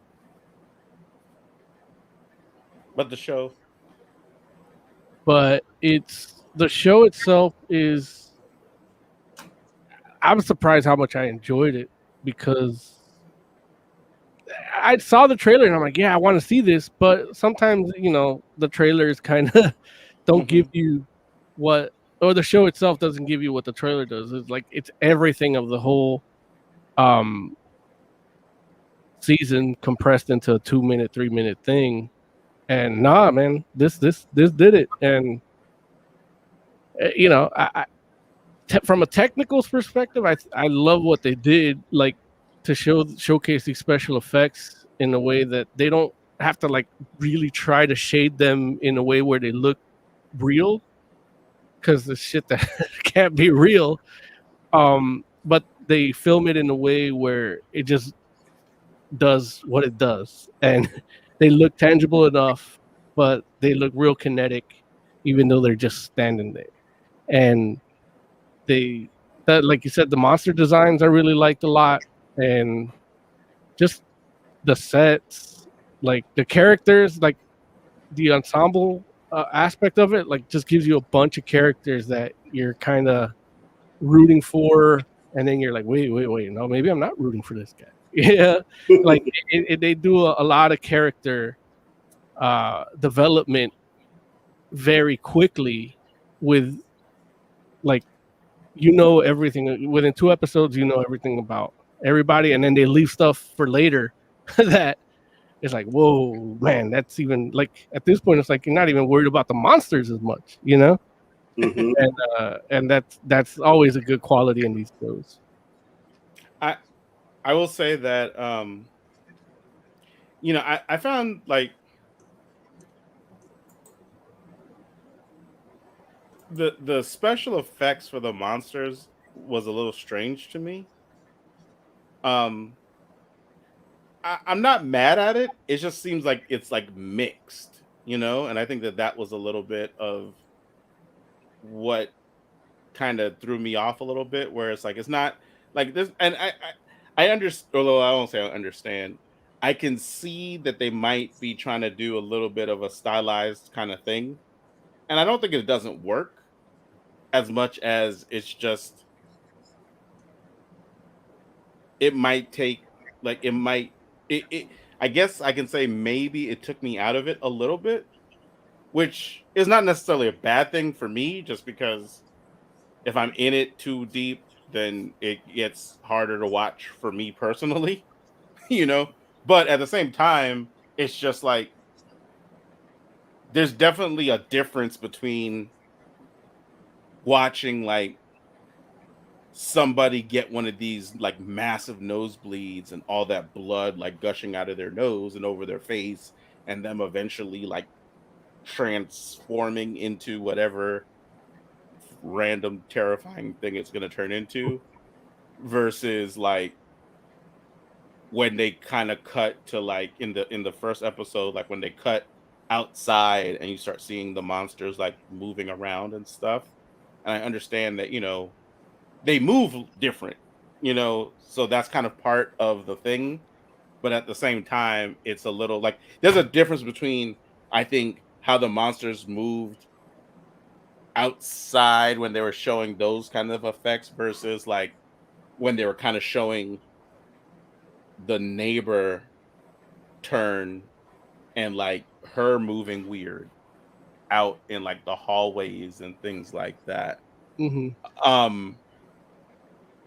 But and even just like even like the first like monster that you actually see, the difference you see between like when that thing is like standing still versus when it actually starts to move, it like you can tell that they're doing something practical, and then they're starting to do something more.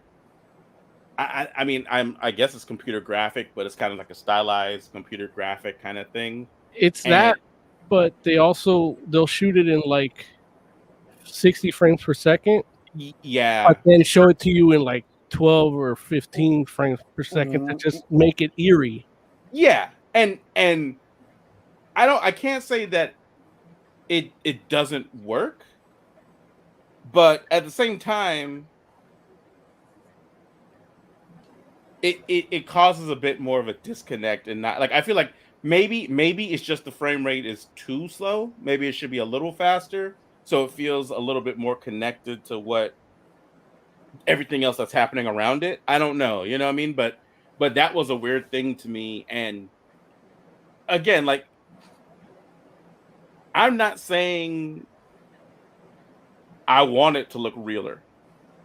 Cause you know me, if it looks too real, I can't even watch it. Like, I can't, it's like, so I'm just saying that I could see somebody feeling like it becomes like the two things that are happening become disconnected from each other. But the characters are interesting. The story's cool. I also like, Joe mentioned the comic, and I did get to read a few issues of the comic, and yeah, it like the story does follow. Um, it follows pretty closely, especially. Well, I only got to see kind of like the beginning of both. So I could say in the beginning, it follows pretty closely, and it does just kind of shuffle things up a little bit. And there's some merit to the way that they do it in the show versus the comic. Like I read the comic first, and I enjoyed it while I was reading it. When I saw what they decided to do in the show, I understood like, okay, like for this format, it makes more sense to do it the way that they did it, I think. And it might have even been a better way for the comic to go too, outside of the intro thing that Joe mentioned as well, which I do agree with you. Like I feel like that's unnecessary. Like it is literally like, the little stinger they put in the front, because yeah, some people are going to be like, oh, this moves too slow. It's like, I don't know what's happening. Why is this interesting? This guy's just sitting in his apartment alone. And it's kind of like, dude, like just be patient. It's like let a story develop. You know what I'm saying? Like Jesus. People don't have that. They're programmed to not have that. Yes. Especially the demographic you're going after. Like, and it's always weird to me because you figure a fair majority of the people watching are gonna be fans, like right. people that came from the comic, in order to watch the show. Well, but that's not who they're making it for. That's true, and also too, Netflix. It's like like Netflix will put that algorithm up. Like I'm sure it's one of those things where, I guess we didn't watch it when it first came out, but I'm sure there's a whole bunch of people that did. That were just because Netflix told them to watch it. So wait, when did it first come up? I think December, right? I thought it came out this weekend. Oh, did it? Oh, for some reason I thought it came out December. Yeah, I thought Friday was when it came out. I can check. Yeah. I don't know. You might be right, but I don't know. For some reason I thought it was December. Maybe that was the comic. I don't know. Maybe it started trending now, because that happens too. Like all of a sudden, like a group of people start watching it, and it starts, building up, snowballing. Yeah. So, but Oz, you get to see this joint? No. That's fair. You might like it. The one time he wasn't on the it wasn't on the drive, so it's like, yeah. It's on Netflix. I don't have Netflix. Oh, that's fair. It's too left-wing propaganda. Yeah, but you could have read the comic. It wasn't on the drive. I read everything on the drive. We could have got you a press copy if you would have let us know. I mean, I thought that's what the drive was for. Say what? December 18th was when it premiered. Okay. Yeah. So yeah. But I might go ahead and keep watching it. Like it gets intense at parts for me. It's a weird thing. It's eerie stuff. I'll watch it in the day. I like it because it feels like a zombie movie, but with monsters, which can be a little more interesting. Have a little more variety. Yeah. Yeah, that's true. And I think it's also a little more relatable than like some other horror where, it's not monsters, it's goldfish. So. Wait, what? Well, like Shibuya Goldfish, where instead of monsters attacking, it's giant goldfish. Why weren't we talking about that? I want to talk about Shibuya Goldfish.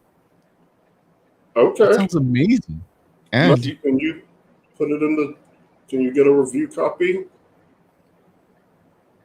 me? We can get Oh, one. no. Yeah. Yeah, put it in the drive. I'll read it. I love how you said that like it was something we all knew about. Like he's like, Shibuya Goldfish, right? And I'm like, oh yeah. Not just that. Well, yeah, I guess I knew you guys didn't know about it. That's why I said the description first before I said the name. Yeah, no, I'm not mad at you. I just thought I found it funny. Where it's like, oh, okay, yeah. And I don't even understand how goldfish can be the monsters. Like, they have to. It's weird. It's just giant goldfish show up, and they fly. But okay, because I was saying, don't they have to be in water? And they come and they eat people. I would not get eaten by a giant goldfish. You never know. Oh no, I know. I'd kill a giant goldfish. I'll kill it from the inside if it tries to eat me. Lauren, you want to run like little Superman bitch on that show. From a giant goldfish? Yes. You wouldn't stand up to the Stay Puff Marshmallow Man. Don't act like you got some balls all of a sudden. He would kill the goldfish from cholesterol. Listen. I'm not getting taken out by no goldfish. I'll tell you that right now. I don't care how big it is. You're telling me 100-foot tall goldfish appears in front of you all of a sudden, you're gonna be like, "Oh yeah, I can take that." Really? I don't know if I'm gonna be like, really? "Oh, I can take it," but I'll figure it out. I don't think you will. So, are we in the water or outside the water? No, we're outside. Outside. So they can walk on land? No, they fly. They fly. Oh, on land? Yeah. So I mean, technically off land, but they're not in water. Right. They're not in water. Technically, the oxygen around us, the oxygen and nitrogen is like an ocean. It's just not as dense as. Well, it's not an ocean. That's what separates it from the ocean because it's not. It's the same atoms, but the atoms aren't combined in the same way. No.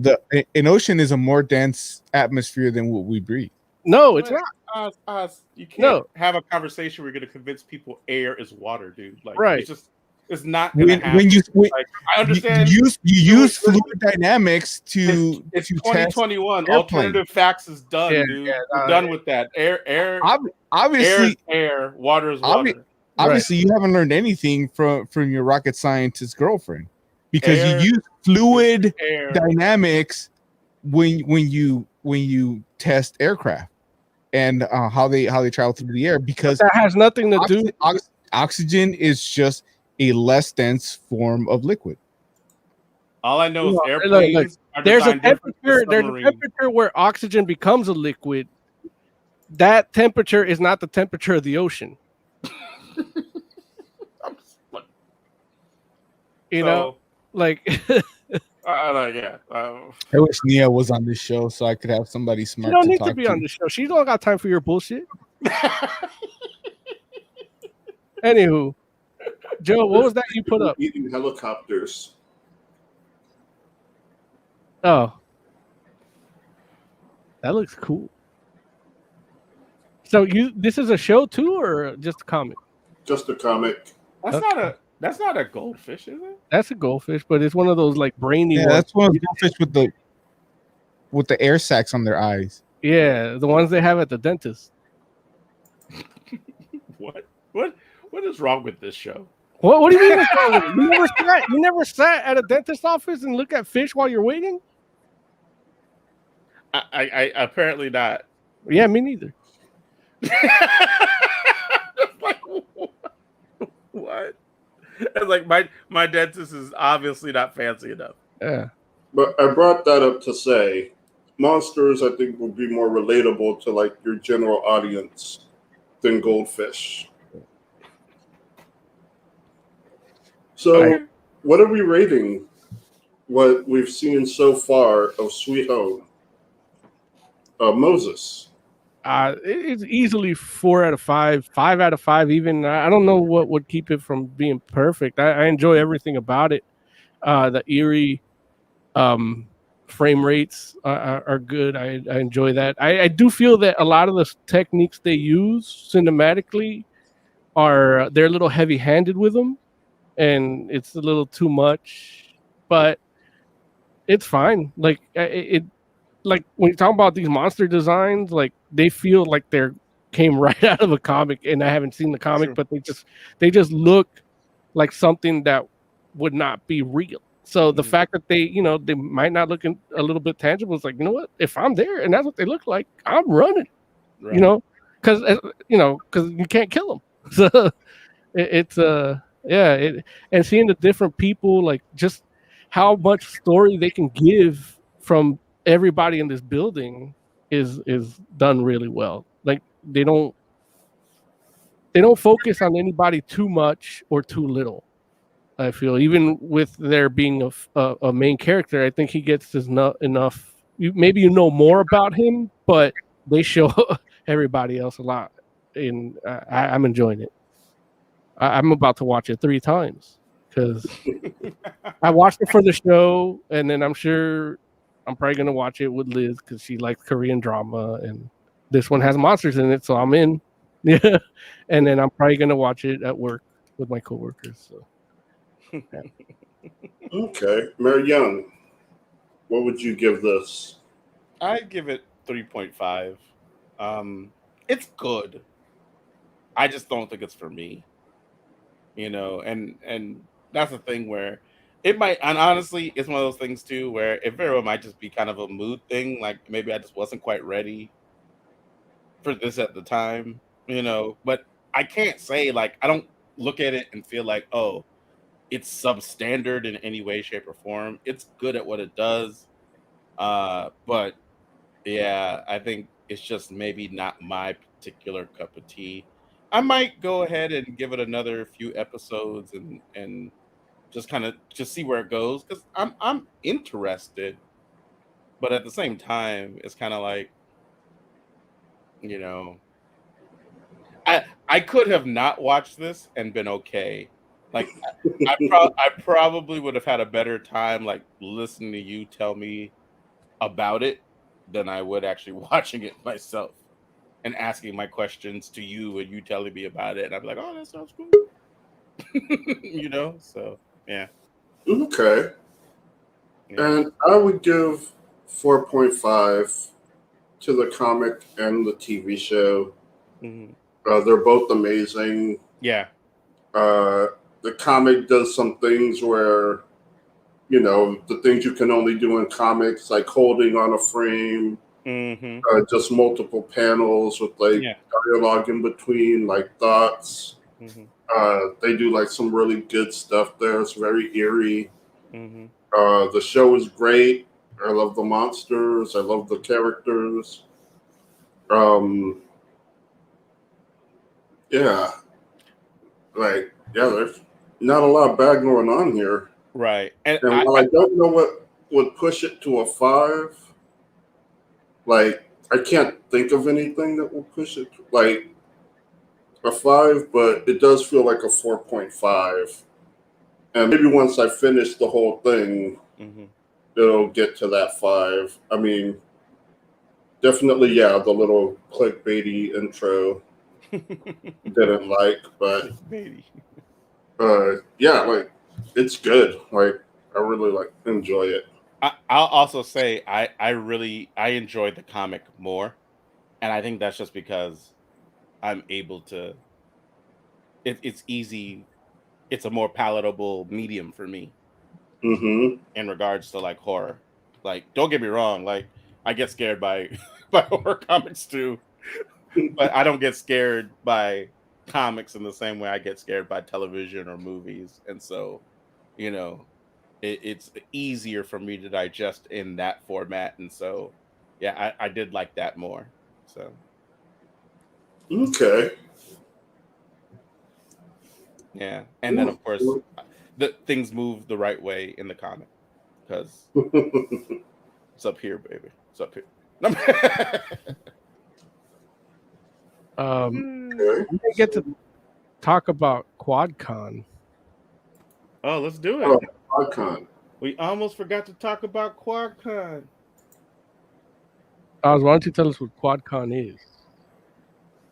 I think the video does a fine job of describing what QuadCon is. I do have to apologize for the for the audio quality. I literally did that in like the corner of a hotel room with a little recorder. I couldn't be at my studio to do that audio, so I guess just play that sucker. So I finally got the opportunity to go to QuadCon. Now, what is QuadCon, you may be asking? QuadCon is a traveling convention servicing nerds throughout the Midwest. Why is it called QuadCon? Well, it started in the Quad Cities. What's Quad Cities? Well, if you Google it, the Chamber of Commerce would have you believe it's this. But Quad Cities is actually here. Everything outside the circle is really just farmland. And in 2021, they relocated to one of these cities, Davenport, Iowa, inside the North Park Mall. Upon walking in, I was a little worried because I just saw this one table by the JCPenney. And then I saw this table with one cosplayer sitting there like some sort of celebrity. And then I realized they're spread out throughout the entire mall, not just a section. They took this place over. I got slightly detoured at the Girl Scout cookies, but then kept right on walking, and you have a little bit of everything here. You have toys. There were comics, books, games, really anything you would want to find at a traditional Comic Con. There was technically an artist alley, but it was really one guy with a table, and he didn't like me taking pictures, so I didn't include that here. As much as I enjoyed walking through an entire mall of nerdiness, the culmination of the day was the parade of cosplayers, because you can't have a con without a cosplayer. And if you have cosplayers, you need a parade.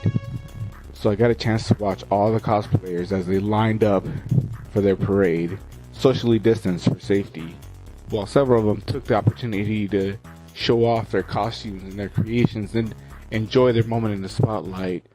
Most of them really just kind of ran away, so I snapped a few pictures, but we were able to gather them all up for a group photo. Again, socially distanced, and a fun time was had by all.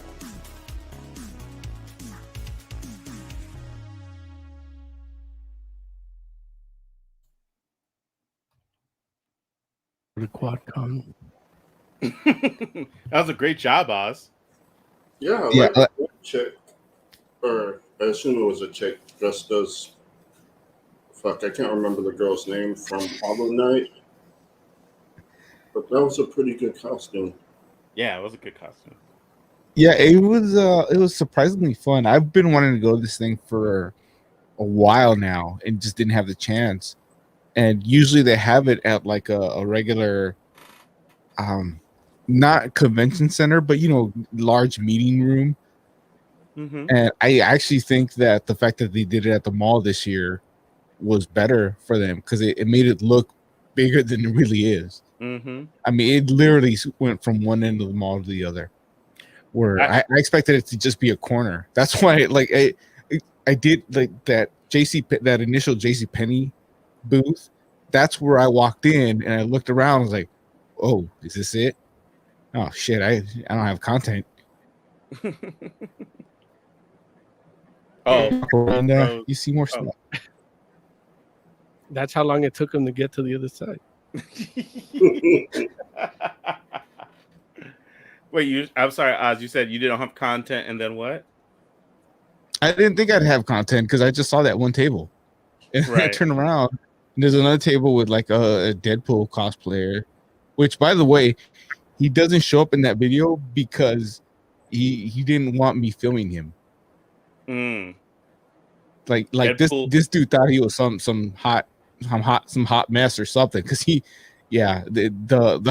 artist too, like he didn't like the fact that I was standing in front of him with a camera.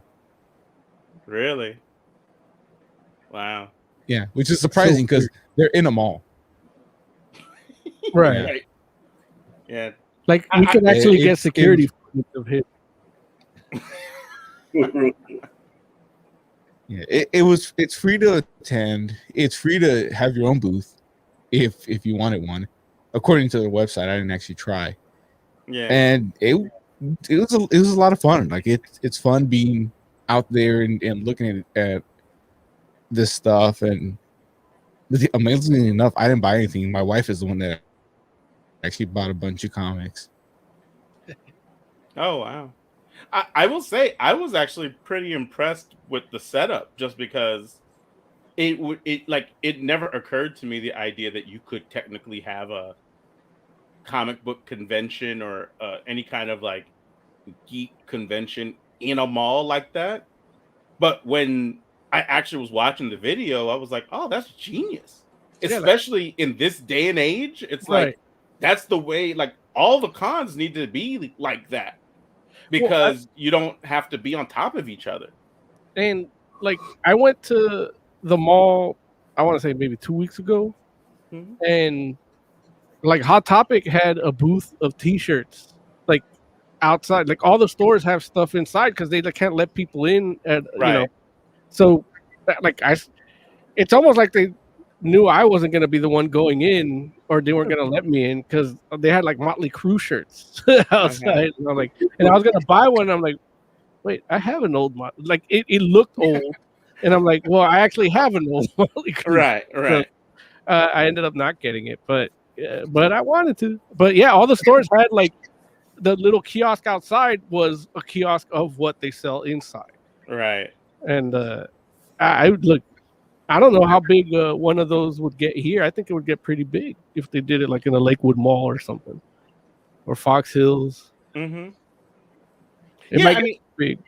It's interesting just because it does feel like if you wanted to do that in a mall out here in Los Angeles, you could either like there are malls that would probably appreciate that kind of traffic. One, and then two, I mean, we got a couple malls that are just sitting there. Mm-hmm. Like I feel like there's at least 2 abandoned malls in LA that I can think of off the top of my head. You could buy one of them, right? Right. I was surprised at how many people were at that mall when I showed up, and I got there like 2:00 in the afternoon. And I was talking to some people at the booth, and they said it was actually busier earlier. Oh, and wow. This was just Saturday. I didn't get a chance to get back there on Sunday, but I can just assume normally, just on a normal day, Sunday's a busier day for malls. So I can just imagine there was more people there. Yeah, that's interesting though. I like it's probably like it's the closest thing I've seen to an actual convention in a year. Well, that's because conventions are getting shut down left and right. Not only that, but it's also one that I've seen where it's like maybe we can go to a convention. Right, exactly. Like that makes sense to go to. Like I would have been that. Right, I agree. Like I don't feel like I wouldn't feel uncomfortable. And that's the thing is like we have small conventions here, but they still have a lot of people. And there's still that setup of like just one big room with a bunch of people in it. Where this is. You're spread out, it's a whole mall. Right. You can be spread out if you don't want to be near people. Right. Yeah, I don't. It's gonna be interesting if Comic-Con happens, if San Diego Comic-Con happens. I want to see how that works out with the amount of people that they get. It better not. You don't want San Diego Comic-Con to happen? Not live. not in person. Well, yeah, you don't want me to show up. That's what's happening. And Oh, they're no, doing you- stuff. They're doing stuff online already. Like they're uploading panels.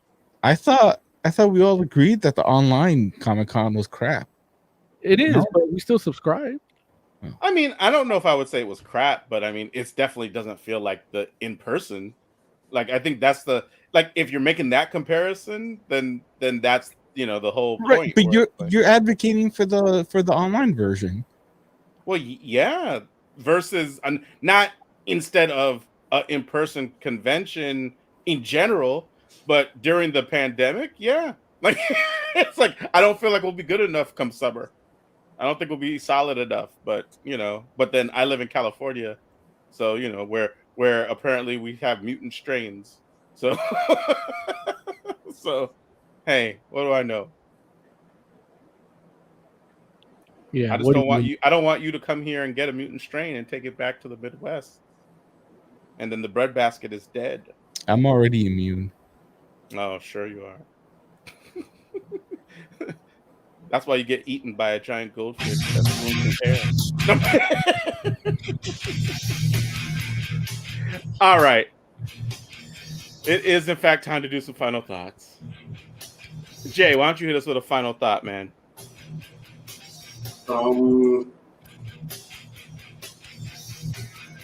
I started watching Guillermo del Toro's Troll Hunters, and it's pretty good. That's fair. Oscore, final thoughts. Watch Superman and Lois. Like, it's for the show. You read 3 issues of a book, you only have to read the first one. Oh, you talking to me? Yes. Oh, I didn't. I'm not talking to Jay. He saw it. I don't know. I'm not talking to Mo. He doesn't care what I say. I care what you say. I was the only one that knew that you wanted to talk about it. I just didn't get around to it. I was actually making content for the channel. Yeah, see, Lawrence don't have that excuse, so. Dang. Okay. Me and Jay, we might have something for y'all real soon. Yeah, I hear that every week. Okay. Moses Magnum, final thoughts. Check out Blue Fox Comics. They got a lot of stuff, and subscribe to our channel because I'm going to be doing one shots of the other shit I got there. So, yeah, along with Red Sonja versus Mars Attacks and Snow Angels. But you got to subscribe to find out when it comes out. There it is. I couldn't have said it better. If you've gotten to this point in the show, you obviously enjoy what we're doing. Please go ahead, like, subscribe, follow us on our social medias. Make sure you hit the notification so that you can get all of the videos that we're putting out. Make sure so you can get all the content that we're putting out there. If you have some thoughts on what it is that you'd like to see us do, please let us know. Go ahead and comment or shoot us or hit us on social media and just talk to us. We talk back. It is true. We are the Fantastic Forum. We'll be back next week. Until then, we'll catch you. If you start a sentence with shoot us, finish the thought, please. Didn't I say shoot us a message? No, you said shoot us, and then you like went into something else. Like No, don't shoot us. Shoot us a message. Don't shoot us. We are bullet. How about send us a message? How about that? See you next week.